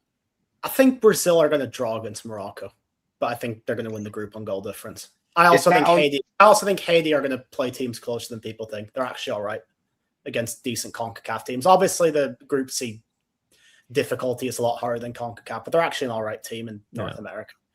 It's also it's a very similar group to one of the ones in '98, which had Norway instead of Haiti, but had the other three teams. Scotland will have probably one of the best set of fans that'll be out there. Oh, for sure. Sorry. Ash says they don't want Morocco because they call them nasty cheats. Snoopy thinks Morocco's going to top the group, and this is actually where I think I might land here too. Brazil has been good, but they're not the Brazil of old, so I'm not really sure there. Brazil and the Jocks. I don't know what the Jocks means. Scotland. Ooh. Some of them demon we have for them. Interesting. Scotland over Morocco. Interesting. All right. For me, I'm gonna go Morocco, Brazil. In that order. Shall I explain the Jocks thing to you? Is it gonna get the channel banned and no. shut down? Called Jocks because Jock was a popular name. Like English people are called Tommy because Tommy was a popular name. Irish people are called Paddies because Paddy was a. Welsh people are called sheep shaggers because they shag sheep. Taffy. See, I told you if I was going to get the channel taken down, it was just a matter of time. All right. So Jock is a normal name. Yeah. So when I think about jock, right, for us, it's like athletes. Yeah, right? no, You it's say different. somebody's a jock. It was a name of jock. Yeah. Jock. Okay. Well, I think it might still be. I don't hear it often, but it was a very common Scottish name. Like Tommy was a very common English name. Taffy was a very common Welsh name. All right, Group D: the U.S., Paraguay, Australia, and Turkey. I'll let you lot fight this one out. No, tell me what you think. Does the U.S. get through? Is the U.S. will get top 3, but do they get in the top 2, Martin? I don't think U.S. gets out of the group here. I think it's going to be Paraguay and Turkey. Yeah. What? Yeah. Danny, what do you think about the U.S.?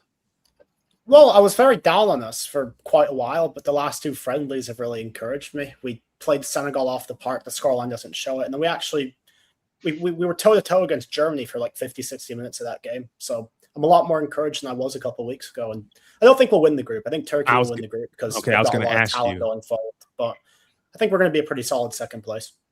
Right. I think we'll beat the other 2 teams.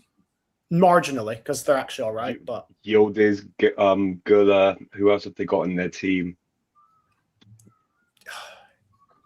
It's just like how they work the Euros was just like a breath of fresh air to watch them.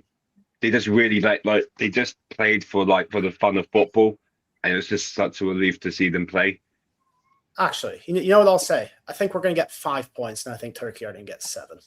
That's my very specific prediction. Snoopy says Turkey tops the group, U.S. second. So you don't think you're going to lose a game, Donna? Curtis says that the U.S. is going to finish bottom.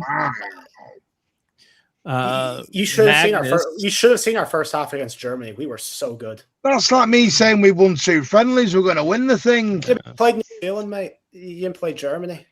Turkey, Australia. Germany are crap at the moment. Makes sense. Hey, everyone wants Nagelsmann to replace Pep. What do you mean they're crap? Germany are crap. Yeah, exactly. No, it's not prime Germany like the 90s or the 2010s, but it's a good German. It's not even mid Germany, and I think Germany are crap. Danny, is there enough home field advantage for the U.S. to get the top of the group over Turkey? Yeah, on a good day. I just think Turkey are the better team. All right. No one's giving Australia a prayer then. No one's giving Australia a single prayer there. The Blues down Sorry, under. Keely. Right. I'm not saying it's going to happen. In fact, I've said the opposite. But there is a world where we could get 7 to 9 points in this group. 9? You've gone up now. You're going up as you go along. I said we're going to get 5. But if we ended up with like 7 to 9 points, I'd be like, all right, fair enough. We're going to get this argument soon that it's good for the competition if America gets through the groups, right? Someone's going to say that eventually, so it might as well be me. It's good for the tournament. I don't think we're like a good team with a capital G, but like I think we're hated on just because we're American. I think Curtis says, "Mark my words, U.S. finishing bottom. I'll be back with the receipts." I don't know how to clip it, but if I could clip it, let's clip it to see if it actually ends up being true or not. It'll be interesting. So Ash mentioned Australia. I don't know. I haven't talked to Pat in a while. The folks from Blues Down Under, but I'm sure. When I speak with Pat, he's exactly the same as what Donny's saying. They're playing well. They've got momentum going into it. They're coming out with all the same stuff Donny's just said about America, and they're very excited about that. You know what? Their consensus was it would be good if they get through the group, but they kind of expect them to. You could give me any order of those 4 teams, and I wouldn't be that shocked. If you it wouldn't be a shock. All right, fine. It's not the group of death because there's no like good team in there, but it's very. But it's consistent. Top to bottom. It's pretty narrow. I think footballing wise, ability wise, Turkey are miles. Like this isn't like our 2014 group where we had Ghana, Germany, and Portugal. Like that was the toughest group we've ever been in. So I am gonna say Turkey goes through top, and I'm gonna say U.S. second, but there's a part of me that thinks it might be Paraguay.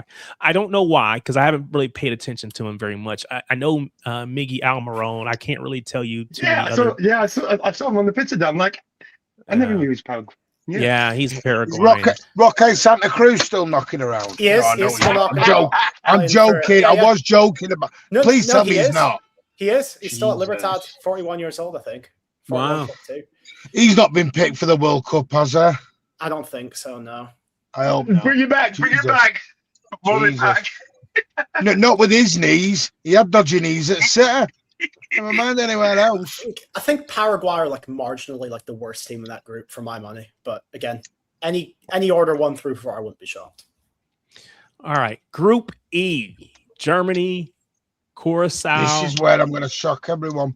Ivory Coast, and Ecuador. You're going to say that Curacao ends up in the top 2 or second? No. I'm going Ecuador and Ivory Coast. Ecuador really and Ivory Coast. I really don't rate Germany at the minute. Germany are an absolute mess.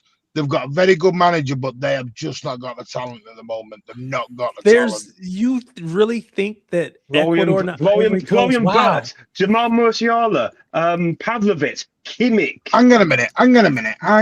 Kimmich is like, and listen, Louis, you know my love for Kimmich. Anyone who's known me for any length of time knows my love affair with Joshua Kimmich. Right? And everyone knows my love for Jamal Musiala. Right, Musiala, great. Florian Wirtz is Florian Wirtz. The guy's flopped. Yeah, that's on me. That's on me, my but is that just in the PL, or is that going to be in? Yeah, I don't think Germany. He's actually I've not watched loads of Germany, but you're on about Voltemade. Voltemade's a footballer as long as I've got a hole in my ass. The guy's awful. How he was 70 million quid of anyone's money, I do not know. They still got Seriously. Sané. They got Jonathan Thaw. They got Leroy Sané. It's not 2012. Well, you know what, Martin? Leroy Sané is always going to get love from me. The German team is in North Carolina right now. They are on Germany the campus. will never get love from me. They are on the campus of. Are you still hurting over Euro 96, Martin, the semi-final? No, I can't stand them. 2 world wars and 1 bollock Hitler can kiss my rear end.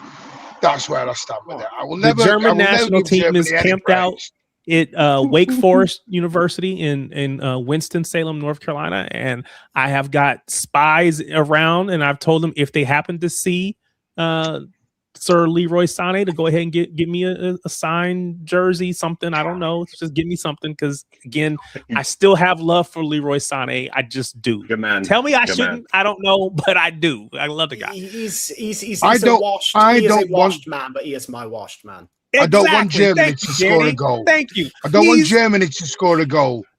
Well, I lived in Germany for like 5 years, so I have some affinity, I guess, for Germany. So I'm gonna go Germany 1. Now Ivory Coast, Ecuador. This could be the type of tournament where Diamande just comes alive and his price skyrockets. I think Ecuador's going to surprise a lot of people. I think they're going to make it a lot further than people think. They have a very good team, and the South American teams in World Cup tournaments, they have been phenomenal. Who's the goal scorers for Ecuador? I don't know. Well, Ener Valencia's obviously. Ener Valencia? It is a World Cup. Water is wet. Ener Valencia will score multiple goals this turn. Yeah. Okay. It was a decade. It was a decade when it was a decade ago. It was at West Ham. Yeah. When he scored in the first minute. When he scored in the first minute past Joe Hart in 15-16. They got William Patrick. My God. They got a very good team, to be honest with you. Obviously, I am gonna go in Group E. I'm gonna go Germany 1. I am gonna go Ivory Coast, and that is a nod to the Torre brothers. The only time I've ever had a Curacao is when I've had it in a cocktail. But you know what? They actually did pretty decent in qualifying. They knocked off some pretty good teams to get there. Now, I don't think they have enough to go deep into this, but they were surprisingly good. Got to be careful because they made this thing. I remember this is the very first time the World Cup's expanded this large. There was always going to be some countries who got into it who wouldn't have normally got into it in past years. That's fair. That is fair. Okay, so I'm going to go Germany to win. Okay. I'm going to go Ecuador second because they have not conceded more than one goal in the game since 2024. They have got, for me, like a top 5 defense in world football with Pacho and Nkapie. And they don't score a lot, but they concede even less. So I think they're going to surprise people. You know, I specifically predict Germany-Ecuador will end 1-1. I think Ivory Coast will get third as one of the best third-place teams. And I think Curacao will get last. And I will boldly claim they do not score a single goal. Wow. So because you just brought them up, they knocked out my country, Jamaica, but we were diabolical. So now I wasn't going to bring up who they knocked off in the way to getting into the Hang World on, Cup. how many countries you got here, Terry? You're batting for everyone. I was reading. You can't have 3 bites at a cherry. I was reading Miami Snoopy's comment, but I will tell you what I posted earlier today. Because I'm gonna be fair. What I posted earlier today is that I am going to be a World Cup fan free agent. So if there is a country that is willing to send me to a game, or give me tickets, I will cheer for that team.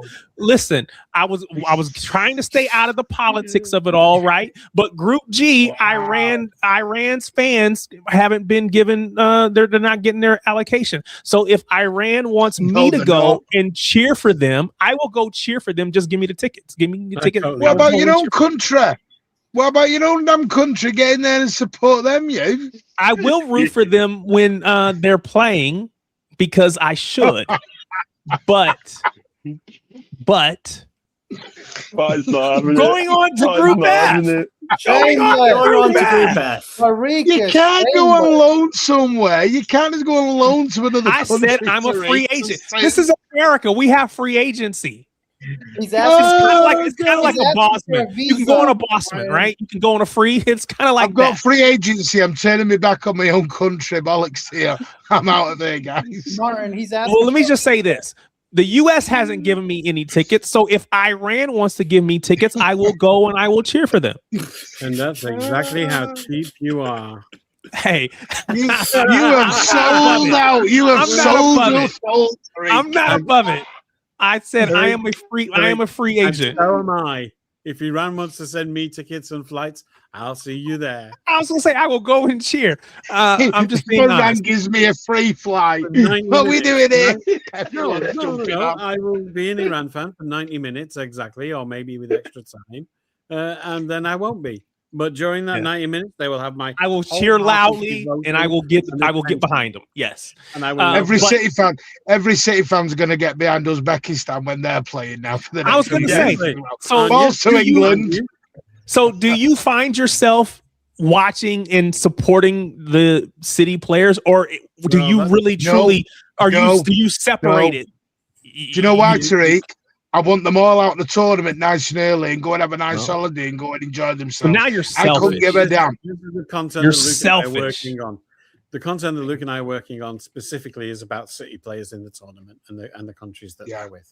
Get out of it and get home. That's the way I view it. Snoopy said, not Iran. There's too many political ramifications. You're right. I would probably be arrested if something happened, and that's just a bad look. So I hear you. I just want someone to give me tickets because I can't afford to buy them. Okay. Now, if the ticket prices keep coming down, maybe there's a chance. Anyway, moving to Group F: Netherlands, Japan, Sweden, Tunisia. Japan first. I was gonna say, does anybody think Japan can come top this group? Sure. Yes, I love them. I think they can. I love the culture. I love Japan in general. Like, I just love Japan in general. I always whenever Japan, and I always remember my first memories. I remember 98, but the first one I was first invested in was 2002.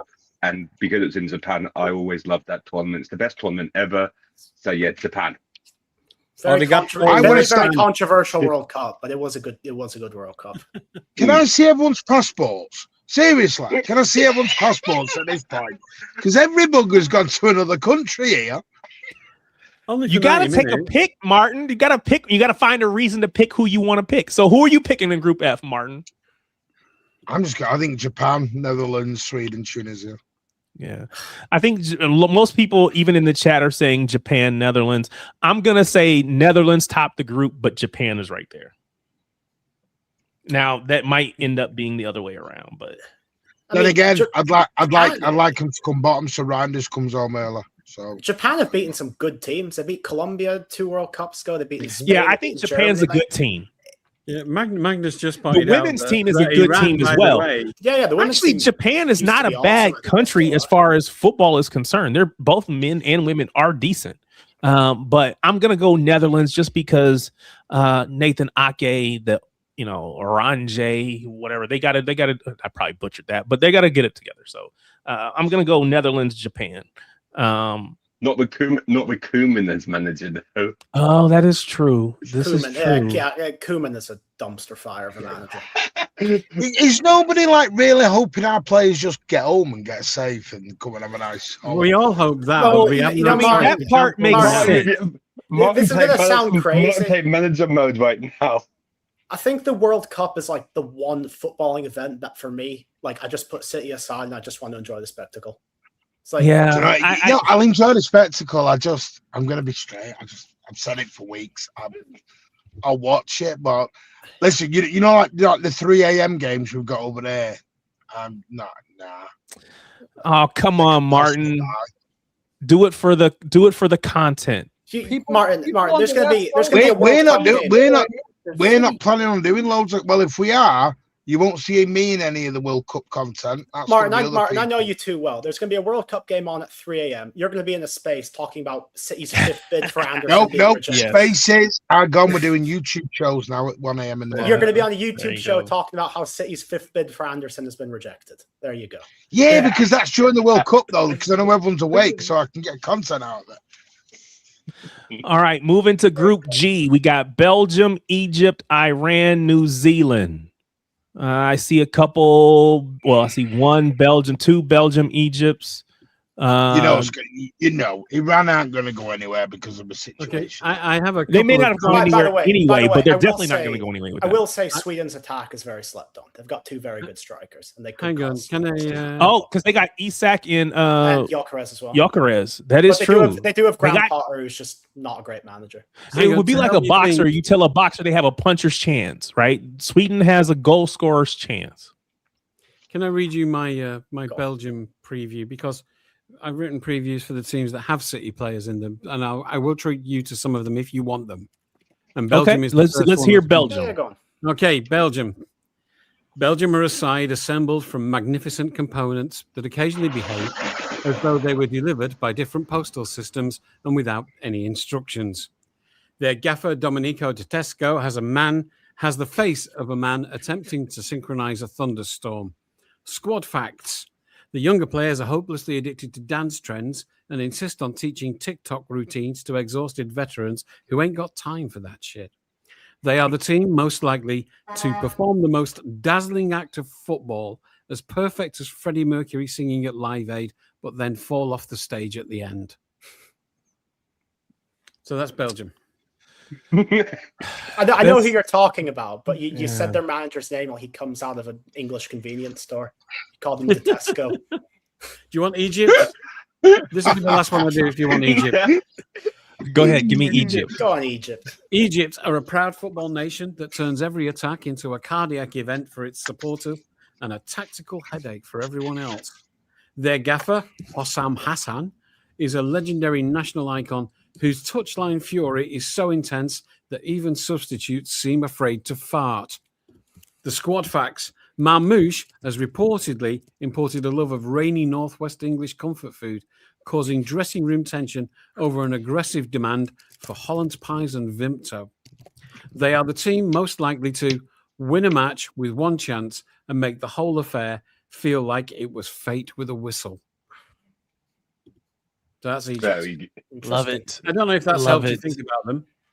Very good. Snoopy says he likes the squad. Doku, De Bruyne, De Ketelaere, however you say that. Tielemans, Onana, Trossard, De Kuiper, Courtois. Belgium has a squad. I definitely think that they. Yeah, but when the Belgium stop flattering to deceive, though, Tariq, we've been here for so. I'd argue they missed the boat already. But yeah. I mean, this is. I mean, Kevin. This is a Kevin De Bruyne on the very much on the downside. Doku is going to be kind of hitting his stride, but we've seen Belgium have good players going back to, Vinny Company and others along the way. They never got it done. I don't know that they win this thing, but I think they definitely win this group. I'm not expecting. Their main problem is the youth versus the mature players. I mean, I put it in a jokey format, but it's actually a fact about them. Is that they've got a new generation and an older generation. The older generation are too good to drop, and the younger generation are playing a different kind of football. I say, and the older generation was their golden generation. They just couldn't get over the hump. Now, maybe part of that was because they had Martinez as a manager. I'm just scared for Doku because we know he has sort of these injury little strains.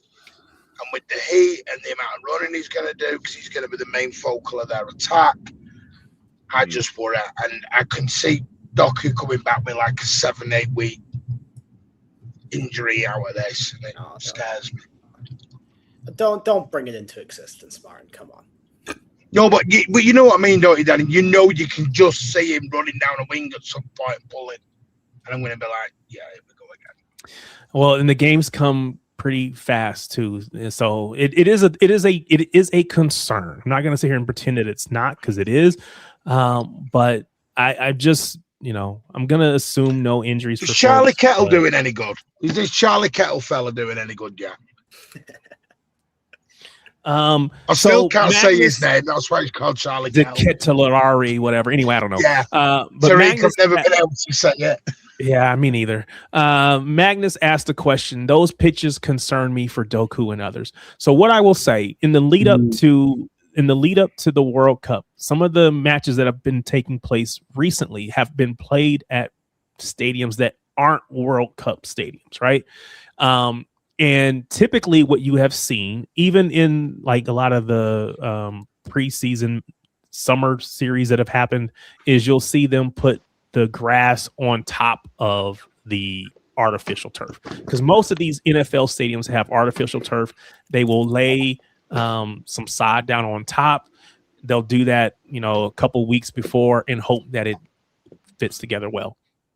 For the World Cup, they've actually put actual sod down, pulled the artificial turf up, put the sod down correctly, and given it much longer time to actually bed in. I think what you will see on the World Cup pitches will be fine. And to the point where the NFL players are asking the question, why don't we get the grass that the World Cup is getting? They're asking that question. So I genuinely don't think that the pitches are going to be a problem. But a long season for Doku, a lot of matches, short amount of time, it is always a risk for someone like him who has been fairly injury prone throughout. So it is a concern, but I don't think the pitches are going to be bad. I think they're going to be fine. So Tarek, it's going to be 7 NFL stadiums that have artificial turf. That's the MetLife. You have the AT&T, the Gillette, the Lumen Field, NRG. So did they pull the artificial turf up and put grass down or no? Yeah. So what happens is they're going to rip up the turf and they're going to install what's called a modular hybrid grass system. Yeah. So it's basically like grass was grown on plastic mats, and then it's going to be like allowing it to be like rolled up and then like transported, and then they just stitch everything together. It's like a living carpet. Yeah. So I generally don't think it's going to be bad. And it's not, when my kid was playing on artificial turf, it's not going to be that. I think they're going to be good. All right. Let's get to Group H. Spain, Uruguay, Saudi Arabia, and Cape Verde. This is where the World Cup winner is going to reside, by the way. You're going with Uruguay or Spain? I put my money on Spain to win the entire World Cup. Okay. I just think they're one of the strongest teams in the entire tournament. Is it anybody think Spain won't top this group? I'm going to say they get second. Ooh, so you think Uruguay's going to get top? I don't think Uruguay are a better team, but Spain versus Uruguay is being played in Mexico with elevation, and Uruguay being in South America have played more games at elevation. They know what it's like to lose the stamina quicker and stuff like that. So I think they beat Spain 1-0 in that game. I think they win the group. Why are you trying to scare me with Rodri now, Danny? I actually watched Spain play Peru last night in Mexico at elevation. They actually looked pretty good, but it's just not enough experience for me, and I think Uruguay will win it. Rodri looked pretty good. Not like pretty good. He got 1 assist and 1 pre-assist. Snoopy says Spain, Saudi Arabia. Anyone think Saudi Arabia is one of the top 2? They probably are third, but is there any chance they're top 2? Uruguay's perfect conditions. I feel like a lot of people are discounting South American teams. They're very good when it comes to knockout tournament formats. They're really good, and I feel like a lot of people are maybe overlooking them, but you're gonna see a lot of South American teams are gonna make it through to the next round. Yeah, and La Liga's not necessarily a physical league. You've got a lot of Spanish players from there. I think if Uruguay try and play their own sort of hard-nosed physical game, they might get some joy against Spain. Don't know. They've not been good under Bielsa. I'll give them that, but I don't know. That's my big bold prediction for this entire group stage. Are they still playing Bielsa ball, Danny? Still playing Bielsa ball? Yeah, they're not doing a very good job of it. They lost 5-1 to the US like 4 months ago. That was a great game, but see, they need Calvin Phillips. That's what they're missing. Danny Curtis is calling you out and says, "Whoa, hang on. So US play well in friendlies, and they're going to get 9 points. But Spain, I didn't say they were going to get 9 points. I said they were going to get 5 points in a friendly, but it's not enough. It's altitude. It's not performance. It's experience at altitude." All right, let's get these last 4 groups down. I get what you say. That's fair. Group I: France, Norway, Senegal, and Iraq. France top. This is the group of death. France top. Group of death for me. And then the question is, so group of death. Tell me what you got, Martin. France, and then what? I think France will top it. I think France will win it. Okay. I do believe that. So then you got Norway, Senegal, or Iraq. Norway will finish second because they've got who they've got up front.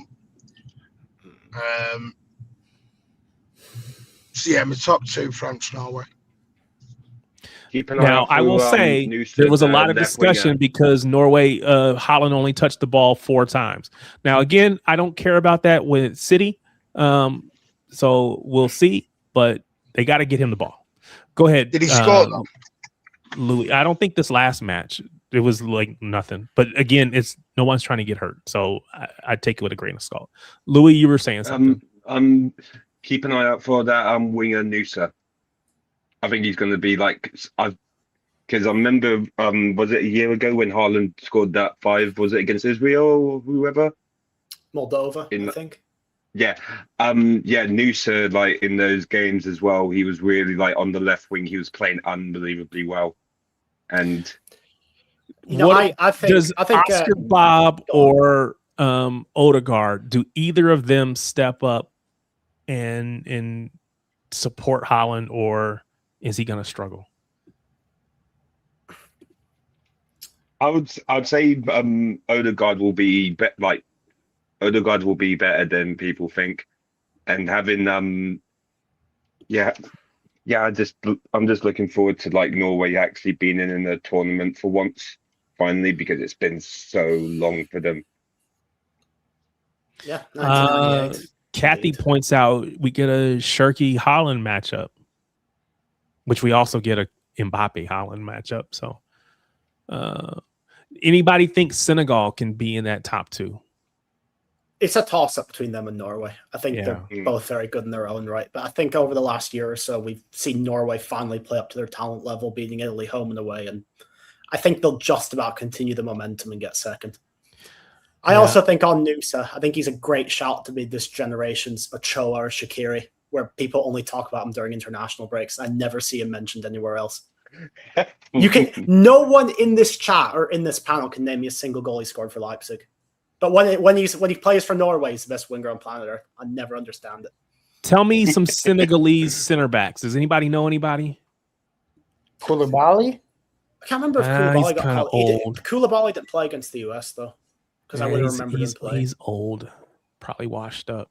They've got Mamadou Sarr for Chelsea, who's actually quite good, decent young prospect. I'm gonna pick Norway to go through just because I don't know if Senegal is gonna be able to defend Holland, and so he'll score enough to get them that second spot. But Senegal is gonna be one of the top 8 third-place teams, so I don't have any problem. They'll get through.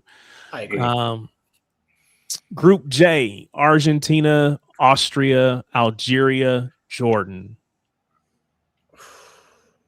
So Austria's got. Did Mahrez get kicked out? Because of because I remember in was it AFCON? They were protesting for him to get kicked out the squad because he was the reason that they got knocked out or something.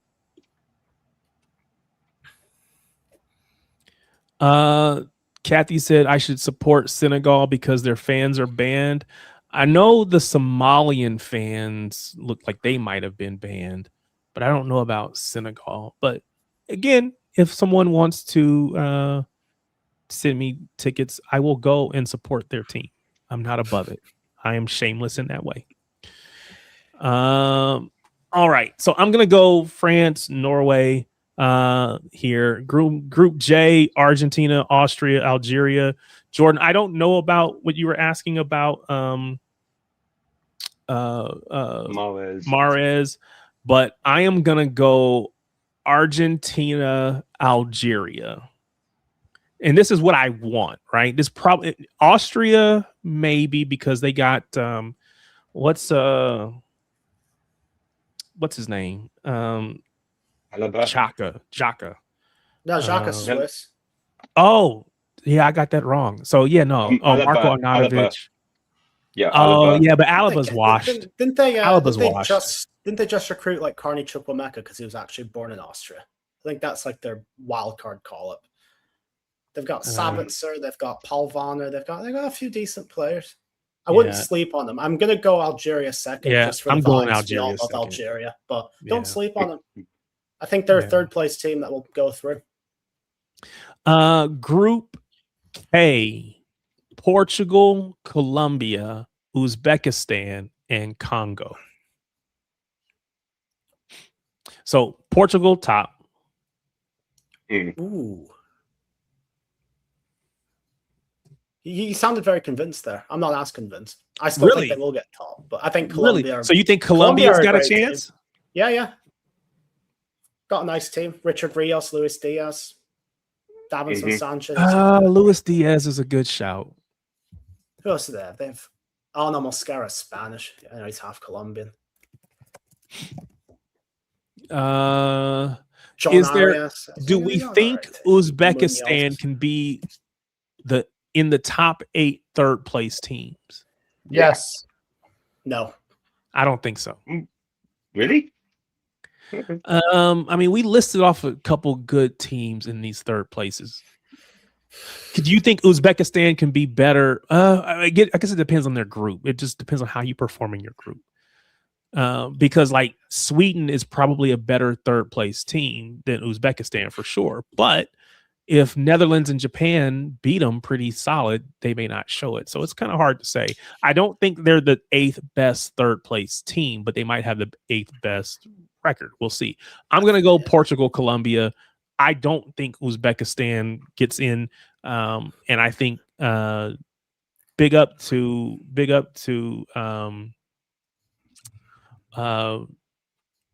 what's my guy's name? I've completely drawn a blank. Kusanov. Yes. Last defender. Yes, thank you. Big up to him. I hope he comes home, or by home, I mean back to Manchester safe and no injuries. But I'm with Martin. Just get through it. Participate. I want you to participate in it. But I don't think he gets into that top 8. So Portugal and Colombia. But Danny, you think Colombia might actually top this group? It's a toss-up. I still think Portugal will top it, but it's another one of them where you could give me Portugal or Colombia top in the group. I wouldn't be shocked. I think Uzbekistan have the worst, like, well-rounded team in that group. I think they get 4th. I think Congo's team is a bit more well-rounded. I think they get 3rd. I don't think they get top 8 best 3rd, but I think they do get 3rd. And I think Uzbekistan finish last. It's just not enough firepower for me. Last group is Group L. It's England, Croatia, Ghana, and Panama. I think it's going to be England and Ghana. I don't think Croatia is going to go through. Ooh. Now, when you say go through, you don't think they'll be top 8, or you just don't think they'll be top 2 in this group? They'll be top 2 in this group. Okay. I think they're going to have a very hard World Cup. I feel like all of their players are kind of getting up there in age. Or coming off injury in the case of Gvardiol. Gvardiol, yeah. Gvardiol was the best. Gvardiol was the best defender at the last World Cup. Don't forget. Yeah. Ghana. Semenyo. Yeah. It's just been such a poor last few years for Ghana. I think they've failed to qualify for like back-to-back AFCONs or something like that. Or no, I think they got grouped in 24. Can't remember. My hot take is Ghana get 3rd, but they're not one of the best 3rd place teams. I think they draw Panama and finish on 1 point. Ooh. Yeah, I mean, Semenyo is good, but he's got to get service. I'm gonna go England, Croatia. I agree.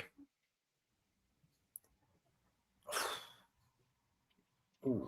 Yeah, I think England will make it out with 7 points, but I think they're going to be very unconvincing against Ghana.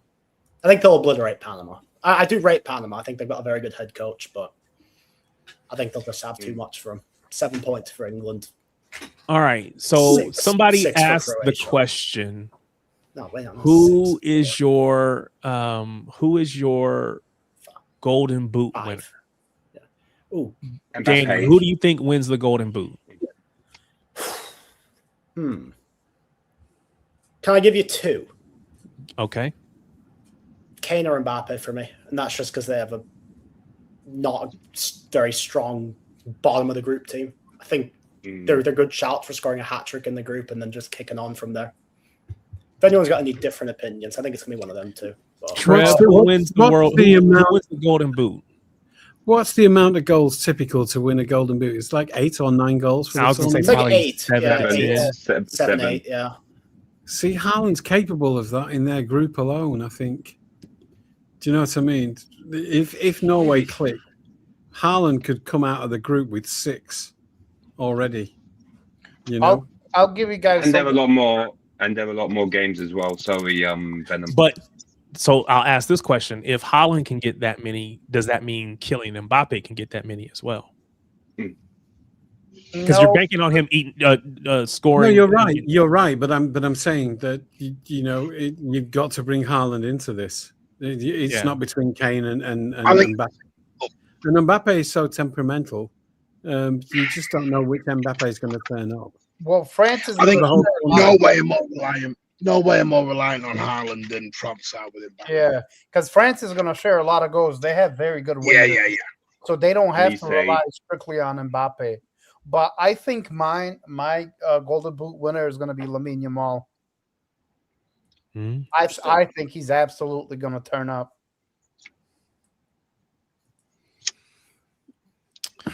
I'm going to be honest. I worry for that kid. That kid's going to be done by 25. Just like Foden, huh? Shots fired. I don't know why we're bringing Foden into it. Venom. So did Venom become a closet Barcelona fan then? No, you had me giddy because you said that City are talking about launching a bid for Yamal. I had you giddy. Yeah, I was excited. I think we need to talk about sarcasm Venom. We need I was gonna say. Does anyone have like a sleeper pick, like some underrated pick who they think is going to get Golden Boot aside from like the top guys? Well, it ain't Bukayo Saka because he's now injured, apparently. Ooh, can I Saka is injured? Breaking. Yeah. Bukayo Saka is a major injury concern ahead of the World Cup, as Thomas Tuchel admits the Arsenal star cannot start every game and has been playing through a pain barrier. Need to send them back and bring somebody else. Is there any shout for Marmoush for Egypt? No. But what about Mohamed Salah? No, but I think Lukaku is going to feast on that group. Danny, can I tell you my sleeper pick? Yes, go on. Endrick from Brazil. I rate it. You think he's going to grab the striker position by the scruff of the neck? I think he will. They don't have anybody good up front, though. Unless, do you think that, what's his name? Igor Jesus is good? Igor Thiago, whatever his name is. No, I think Endrick's going to be the one. I don't know. I don't think it's going to be one of those games. I think they're going to need pure speed up top and somebody that can just have those power shots like Endrick does.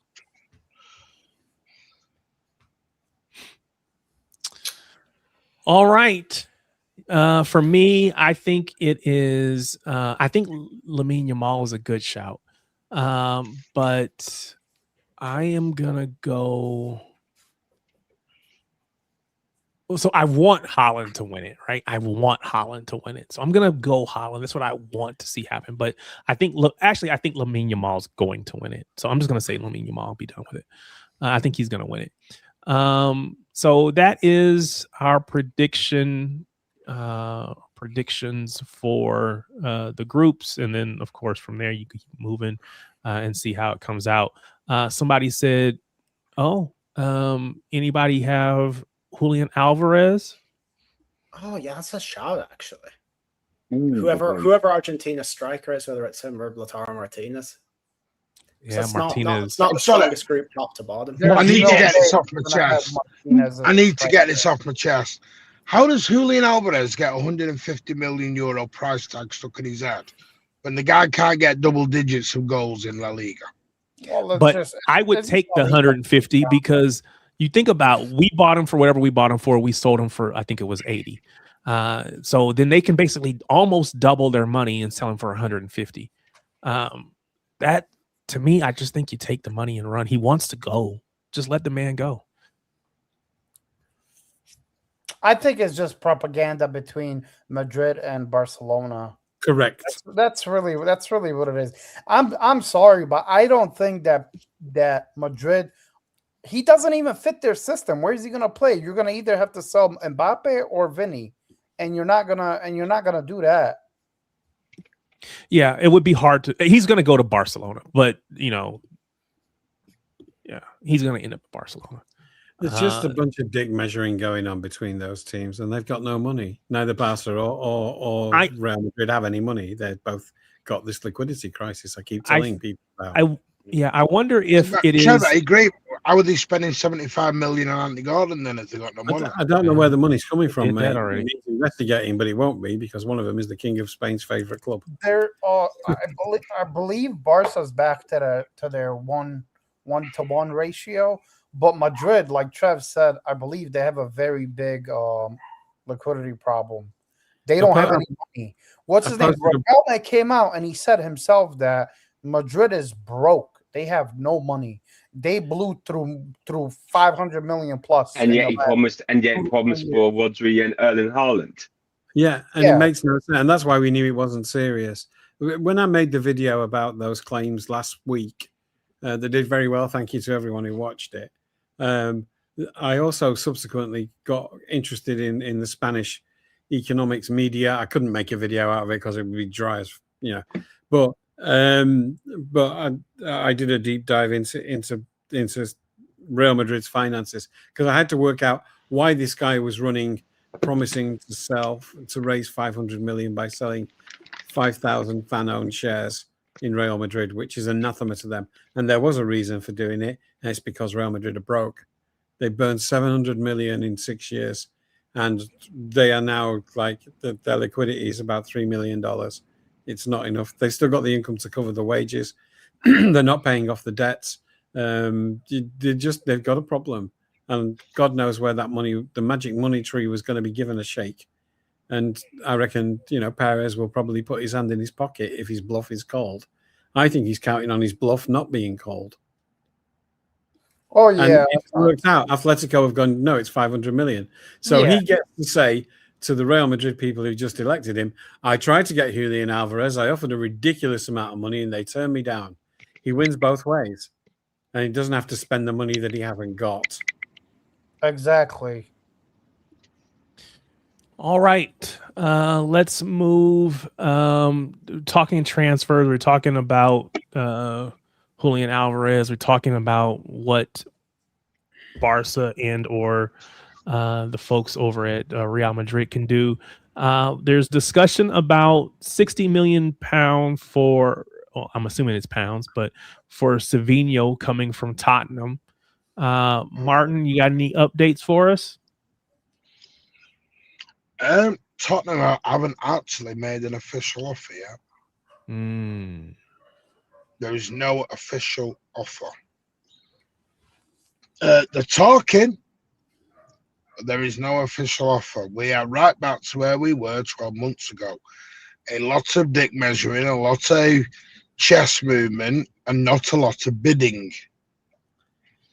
We are getting a lot of we will, we plan on doing, we want to do, but we're not actually getting any actual movement on anything, which is very weird at the moment and very. I think the bid will come. I don't think it'll be anywhere near 60 million that we end up getting. I think it'll be so much and then going up to 60 with add-ons. I think there's been an emerging pattern of clubs who aren't really in the market making their interests known in players they have no intention of seriously pursuing, so that they can show to their own fans that we're being active in the market, because they know that the one thing that gets the ball. Well, we tried. Is yeah. Can anyone actually tell me anywhere? And I think a lot of Premier League clubs are doing that. Go ahead, Martin. Where is anywhere that Tottenham have made an official bid? When you look at the Tottenham stuff, none of them have said no bid's gone in. Correct. No bids are coming anywhere. It's all City stuff. They will do. They want to pay. They're going to pay. We're right back, as you said, Tariq, with Jack Garn last season, they never made the bid. I can say I want to buy a Bugatti Veyron, and I can say that for 3 months. Until the Bugatti Veyron, I go into the dealership and I put my money down. Now I'm buying the Bugatti Veyron. There's just a lot of sizzle and no sausage at the moment. Yeah, we did all this with Edison. Galatasaray. We're going to bid for Edison. We're going to come. The bid comes 5 weeks later. It's £1.5 million. Are you taking the piss? Martin, I need to see it. Big up to Baga Kiwanuka. Forgive me if I butcher it, but Baga, appreciate you, man. Thank you for subscribing to the channel. Again, if this is your first time here and you haven't already, do me a favor. Go ahead, hit that subscribe button. It does help me. We just got over 500 now. We're pushing, trying to get to 6, 7, trying to get to 1,000. Just trying to keep pushing it, but really appreciate the support. So thank you, everybody. I mean, Tariq, do I think he'll go? Yes. Do I think Spurs will eventually put money down? Yes. Do I think it's going to be 60 or 70 million quid? No. I think it's going to be that figure if they hit A, B, C, D, E, and F, and G. Then we'll start hitting. 50 plus 10. So tell me. I'm not sure they're going to go to 50. Is there any reason to be concerned about Gvardiol and Rodri, say, post-World Cup? Gvardiol, no. Gvardiol's very positive. He should be staying. They've offered him terms even more now. That's going across very, very nicely. Rodri, again, There's no news. Offers there. Offers been there. We'll see what happens when we get back to the World Cup. The issue with Rodri, I was listening to the boys on 9320 podcast today, and they had some inside sources, and they were talking about the Rodri's camp is asking City for 4 to 5 year contract, and City, they seem like they don't want to offer that long of a contract for whatever reason they have. But that's kind of where the negotiations are at as of this moment, is what I heard today by listening. So on 9320, they're saying the sticking point is the length of the renewal, not the money. Apparently, yes, that's what they're saying. Yes. Right. So now we've got 3 stories. Fabrizio 3 months ago said what I'd been told. It was family. Then it changed to money. Now we're at contracts. And so Fabrizio is in business to make news, and I trust his opinion the least out of those 2 options. 9320 have a lot of credibility at stake when they say something, and do have connections quite deep, right? Massive. Right. And so Fabrizio, I trust more in this. No, I don't. I just don't trust him about. No, anything. I trust him more because of his relationship with Diana. Yeah, well, I don't trust him if he's saying that it's the family. I just no, doesn't make sense to me.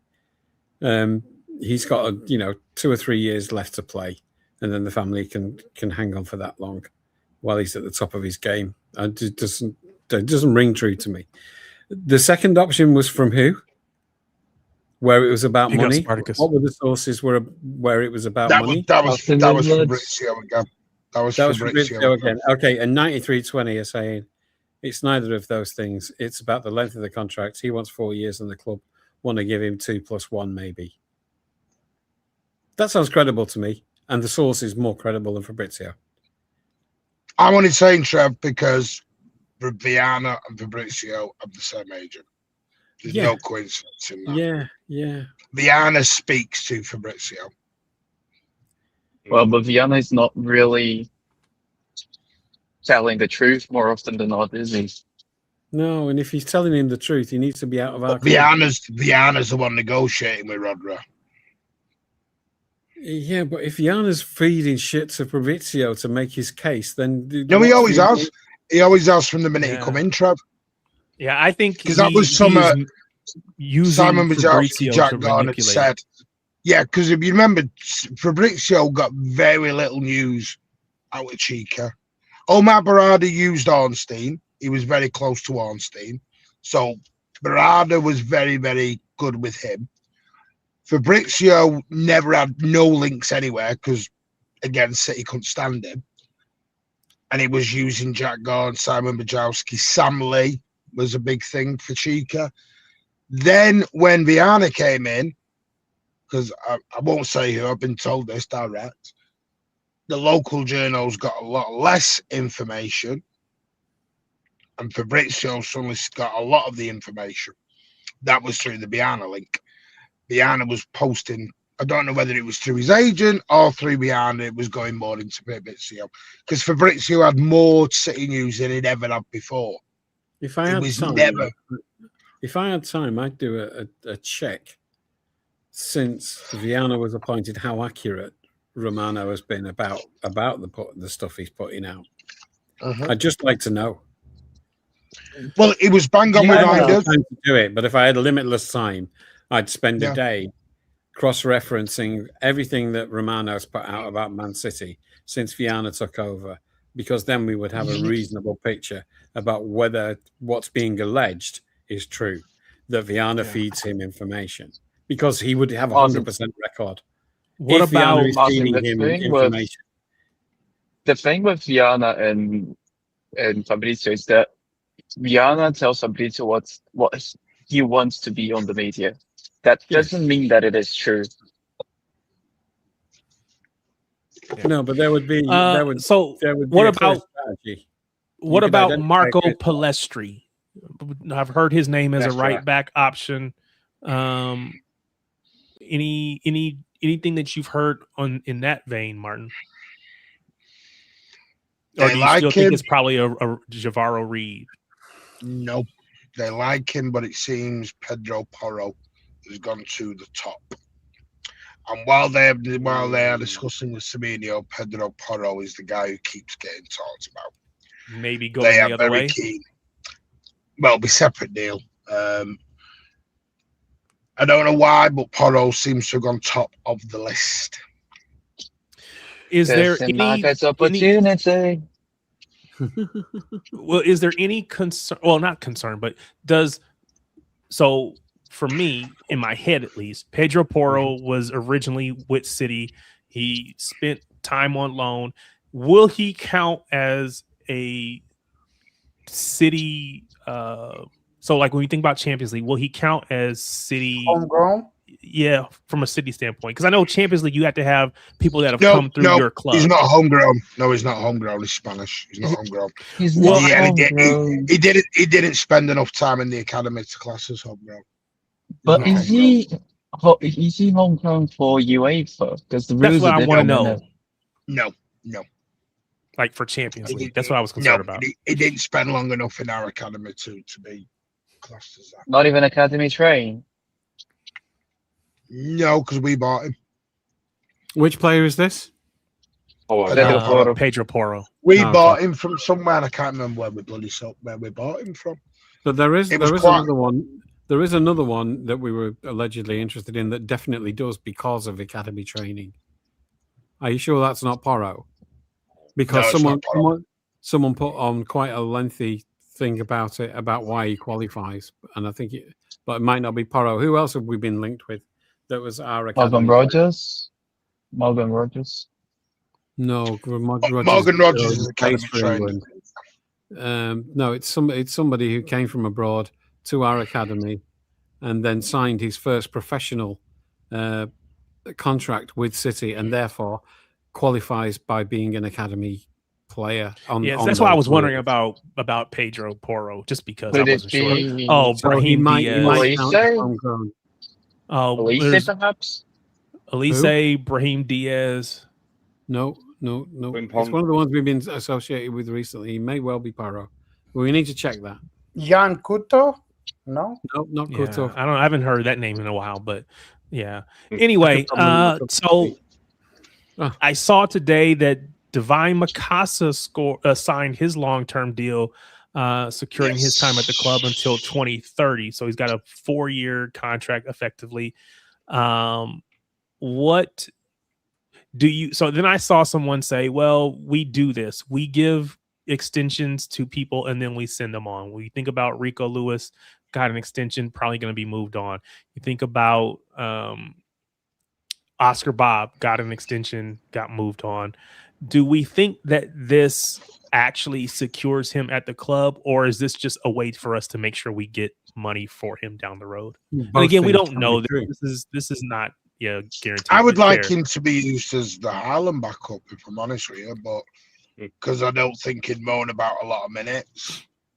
And both things can be true. We can be securing him and protecting our asset at the same time. That's fair. You know. Spartacus, what were you saying? Michael Arteta has asked Arsenal to attempt to sign Vinicius Jr. Yeah, that's not going to happen. Whatever. Yeah, that's not going to happen. Go ahead. I hope it does, by the way, because I think he's shit, but there we go. It would completely destroy their locker room, but go ahead, do it. Another I tried story. Yeah. Spartacus, what were you going to say a few seconds ago? Because if he has a long-term future at City, if there is no market opportunity coming in, that's the caveat we have to give to every single player right now. Yes. Yeah, that's fair. It doesn't matter if the player. It doesn't matter if the market opportunity fits the team. It doesn't matter if it was planned or anything. If some big name comes up, we're gonna try and get it. Do you want the Anderson bid's gone in? Don't know what it is. We're still waiting on a reply. So I read 80 or 85, something like that. Is that 80-85 was the first bid? It got that's rejected. the first one. Okay. Gotcha. 80. It is in excess of 80. I think it's still below what they're asking. City Extra reporting via Tom Columbus that in excess of 105 million is the next bid. No, that's what Forest want. That's going to Man City are expected to return with a second offer for Elliot Anderson in the coming days, with Nottingham Forest targeting in excess of 105. In an ideal world, with a bank. Somebody said 95 as a base, and then City don't want to go. City don't want to go to the three figures. I'll be straight now. They don't. If they can, do you think they would be able to justify it by saying we're only paying 95, and then anything else is just like the bonuses or whatever? If they don't have a base salary at 100, because I think with Jack Grealish, it was just a solid 100. Period. Boom. Yeah, but Marinakis wants 115. Ish. That's where he wants a record deal for Anderson. And by the way, I don't think that's I kind of feel like City are 30 million pound apart at the minute, which is a long gap. Right, which is why I was thinking like maybe we offered 80 to 80. Let's say we offered 85, right? They asked for 115. We can meet in the middle, which is 30 million apart. We can meet in the middle at 95, and that be the number. But we'll see. And then Marinakis is a billionaire, so doesn't need the money. He's also capricious because he's a billionaire. But what he will care about, what his ego will care about, is that he has to turn around to his Forest fans, whose love he needs, with a price that he can say, I got this for our boy. Yeah. And not only that. And it's that personal to him as a character. This is why he's an outlier. He's not that sort of Chelsea cold hard business. Let's talk the tactics. There's the money. He's capricious. He only has himself as a reference point. Yeah. And so you gotta remember, this is a guy who pushed the release clause. He loves the love of the Forest fans, and he needs it. And so he's got to turn around and say, I told Man City, no, he's 100 this million. I kept our boy. Now, how happy Anderson is going to be about that? Yeah. What I think Marinakis needs is a face-saving amount.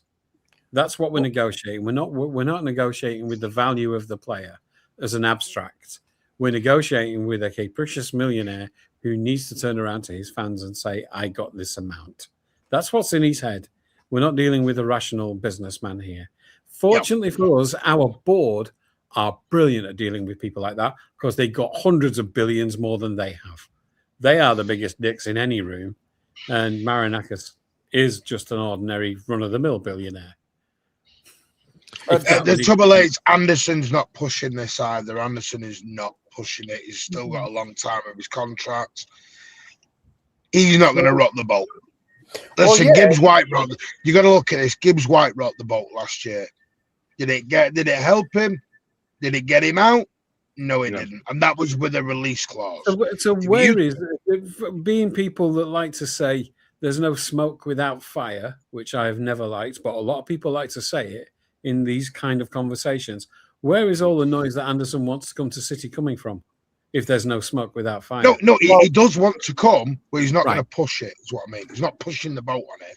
He's not going to rock up. He's not going to wreck his Forest relationship to get there.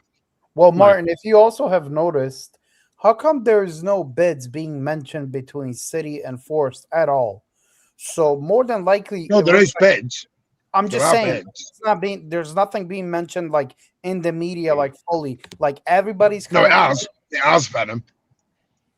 Well, what I'm trying to say is like there is no like nobody like what is the first amount that we bid? Nobody knows. No, it's the amount. 85, something like that. Venom, I know where you're getting that line from, though.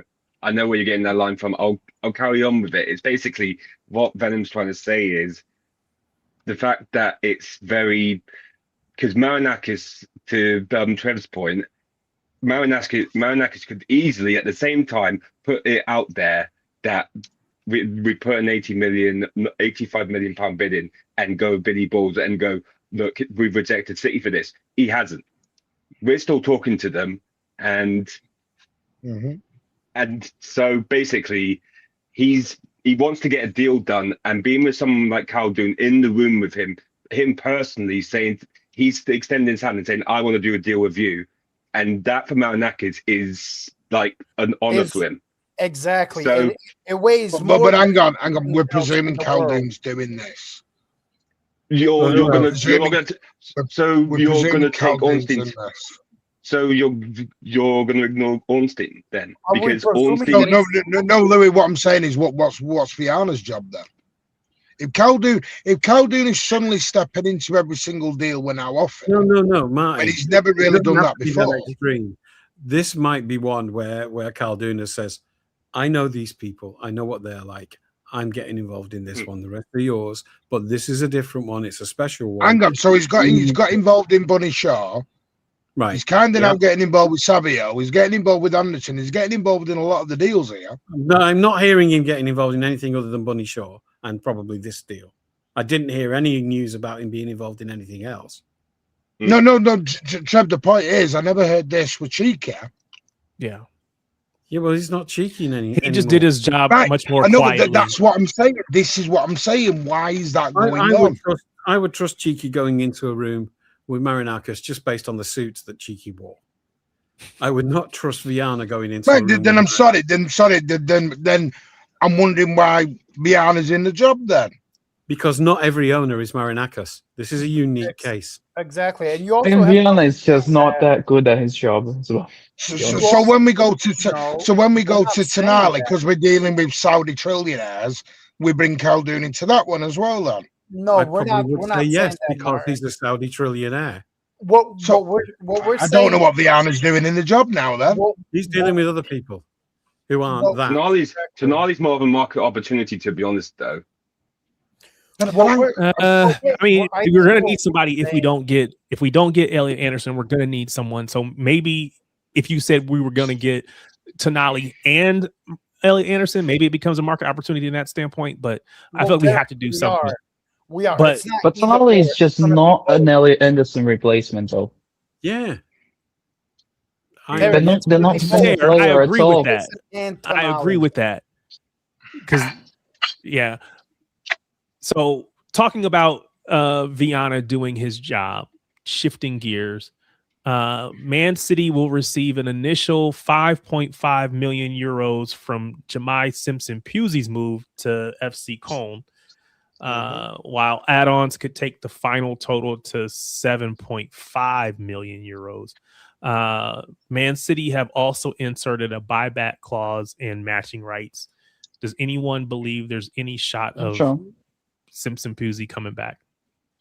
No. Yeah, it's almost like what's the point of putting the buyback clause in there for? The other thing I would say is, I think I mentioned tonight, and I only got this today. Well, I'd had rumours of it a few weeks ago, but I ignored it. I thought it was rubbish, and I didn't want to believe it. Keep an eye on the Ruben Dias situation. Oh yeah, 100%. I heard about that today too. That Jose Mourinho wants somebody to calm down the dressing room at Real Madrid. That would make sense. That's come from Mourinho.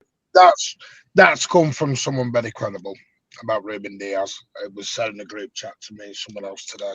And Ruben's got 4 years left, so they're going to pay top dollar for Ruben.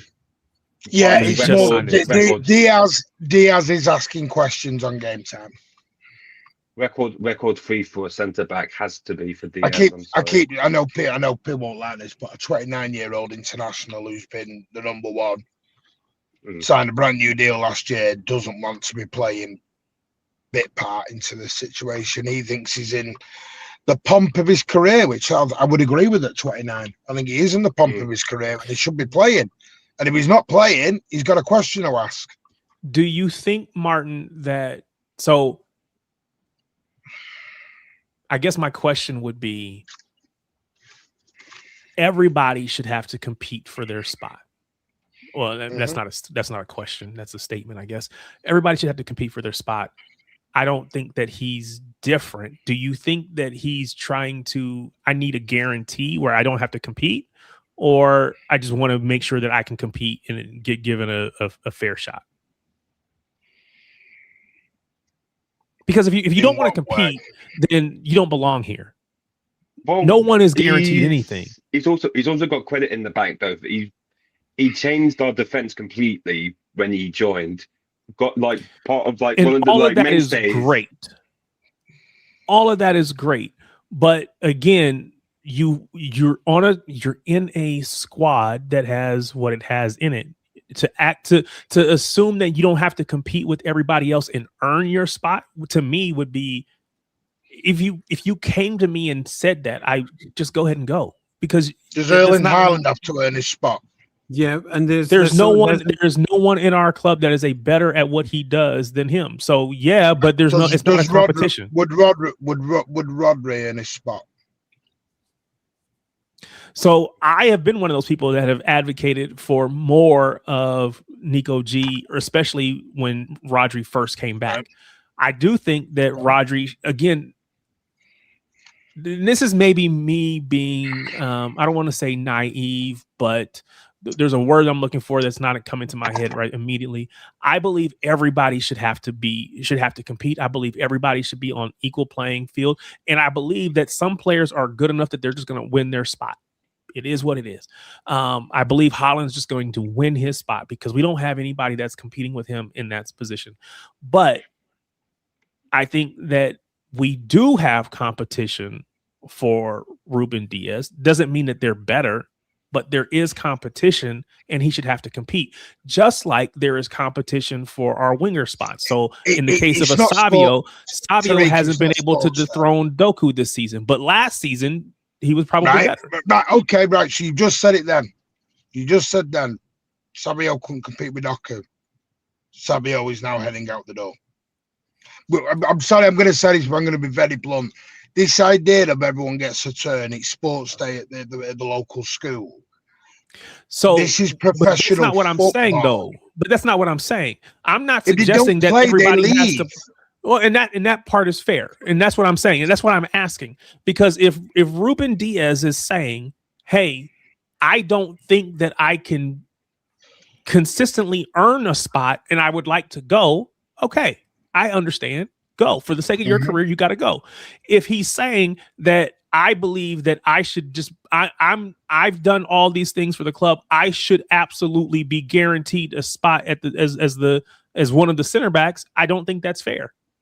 No, I think there's a difference between to operate on the assumption that he is the first choice and that the player that is behind him is competing for his place. I think he's done enough. I think he's proved enough. I think he's good enough. And I don't think we have any questions about his talent or ability or commitment. And he has been the first choice, right? Yeah. So that's his spot at the moment. And, you know, he's talking about his minutes. I find these things very hard to believe because there's never any proof for it. The players never said it. Apparently, Gvardiol was worried about his minutes, and yet here we are. That's what I was going to say too. And he's negotiating a new contract. So has he been told that he's guaranteed the minutes? Probably not. It's not even part of the negotiation. No. But Trev, renegotiating. Trev. No, Martin. But I've given you the evidence, and you didn't want to listen to it because you wanted to ignore it. Gvardiol made a statement 2 weeks ago. Exact quotes in quotation marks. I played a lot of minutes. Yeah, that is the hint right there of him telling you. No, now it's a hint, not a statement. I'm just sorry, Martin. I just don't. Trev, I'm sorry, I can't do this. Everything's great, but there's a cherry on the top of the cake. No, that's not what I'm saying. What I'm saying is you think this is the magic roundabout and everyone gets a turn. No, I don't. Later, Louis. I know you got to get. Oh, we're going to get out of here. I'm sorry, this is professional football. Mo Salah left Liverpool because he got dropped. Yep. We can go through the plethora of players that have left Manchester City. Martin, and he's not. So why would they? Hang on, Venom. So why would they give him a 400 grand contract 12 months ago? Because they had to been told that because they had to pick Virgil. I'm sorry, people are being so naive into this. No, listen, it's maddening. No, has Gvardiol been told that he's getting more minutes? Has he been guaranteed more minutes? No, is that part of what's going on? Right. Because last week he wanted to put him on the bench, see what happens. He was worried about his minutes. Put him on the bench, see what happens. That's every player's danger. Right. Trev, why did Mahrez leave? Why did Mahrez leave? I don't know. because he said this in his documentary. I wasn't playing. Right. Why did Cole Palmer leave? Because he wasn't playing. Because he wasn't good enough. Right. Why did Laporte leave? I think there was something between him and Pep, wasn't there? He was on the bench a lot. I don't think so. Why did Trev statistically he was on the bench a lot? He was. His minutes had dropped dramatically. Right. There's facts of that. Isn't that how players leave clubs? Yes, they but that's what I'm saying. They get played and they go. When you start, my point is, when you start taking the minutes and taking them out of the big games, they're going to have concerns. They're going to ask questions. I think that's normal, and I think anybody would, right? I don't know why that's suddenly a shock. I think that's normal, and I think that is understandable. It's a further step to take it that he's now threatening to leave unless he's guaranteed minutes. I think no, he's not threatening to leave. He's asking a question. You gave me a contract 12 months ago on bigger wages. You gave me a 4-year deal. Now you're telling me I've got to fight and I'm going to be on the bench. Well, yeah, because you got injured. Well, who's telling him that? So you're telling me, right? So if Kushinov gets injured, Venom, or Gay gets injured, should they start back from the bench? Yes, they should. Yes. Right, so then you need to tell that to Rodri and Haaland and everyone else then. They know because they don't. They know that. That's the normal life of a footballer, mate. Yeah. But we're talking like Ruben Diaz is just some normal footballer guy. Martin, he has been out for how many weeks and months? Well, he was injured.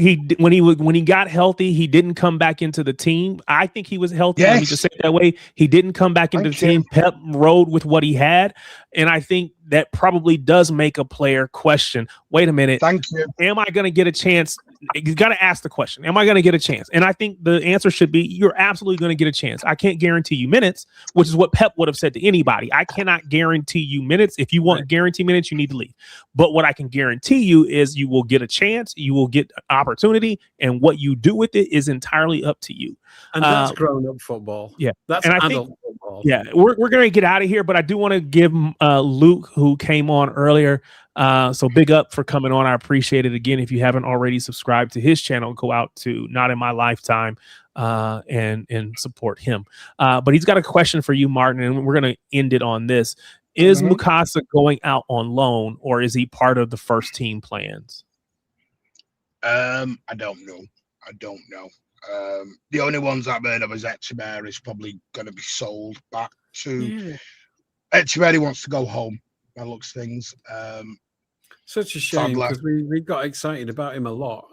You know, I think Echeverri's been badly advised. You know, the sad thing is with footballers now is I keep saying it's a short career. It's a short career, and they've got to take the opportunities when they can. And I know you said this, Trevor, but unfortunately, some do play for the minutes trophy. They do. Yeah. I don't know why. They just do. It's the way football is, sadly, in 2026. It really is. I mean, the thing was, I always remember Sterling doing his interview when he left, and remember he didn't sign that City shirt. He kicked off after Fulham. We went to Fulham away, and he kicked off because he was like, I'm here to play the Real Madrids, the Liverpools, the Uniteds. You're giving me Southampton away and Fulham away. I'm not here for that. So he went, let me go then. That's a player. So it's not always minutes, it's the games. Yeah, but that's a player negotiating his own demise or his own decline as he gets older. Well, like Mahrez did. Mahrez scored an hat-trick in the semi-final against Sheffield United. He knew he was on the bench next game. Yeah. And it's so he's like, I'm off. I'm done. Martin, it's not all peaches and roses once you leave this team. Yeah, no, my point is about him. My biggest concern is, and I will say this all summer until obviously we start making signings, is there's a lot of experience, absolute nailed on winners with question marks and people want to sell them. And I'm going to lie, I don't want to go down the Chelsea road. I've been I don't want to do the Chelsea model. Retaining Diaz is absolutely critical. It scares me. Do you know what bugs me? Do you know what my biggest pet hate is? And the way people are so open to this idea of going down 21, 22 model. And our experience is overrated now. Split in the fan base, mate. You know it. You know where it's coming from. I know, and I know, and listen, I think my key word in all this is a balance, and I think we're going to end up upsetting the balance. Could you imagine if we'd have said 12 months ago we're going to lose Stones, Bernardo, potentially Diaz, Ake, Kovacic? We don't know where Rodri is at the minute because of his situation.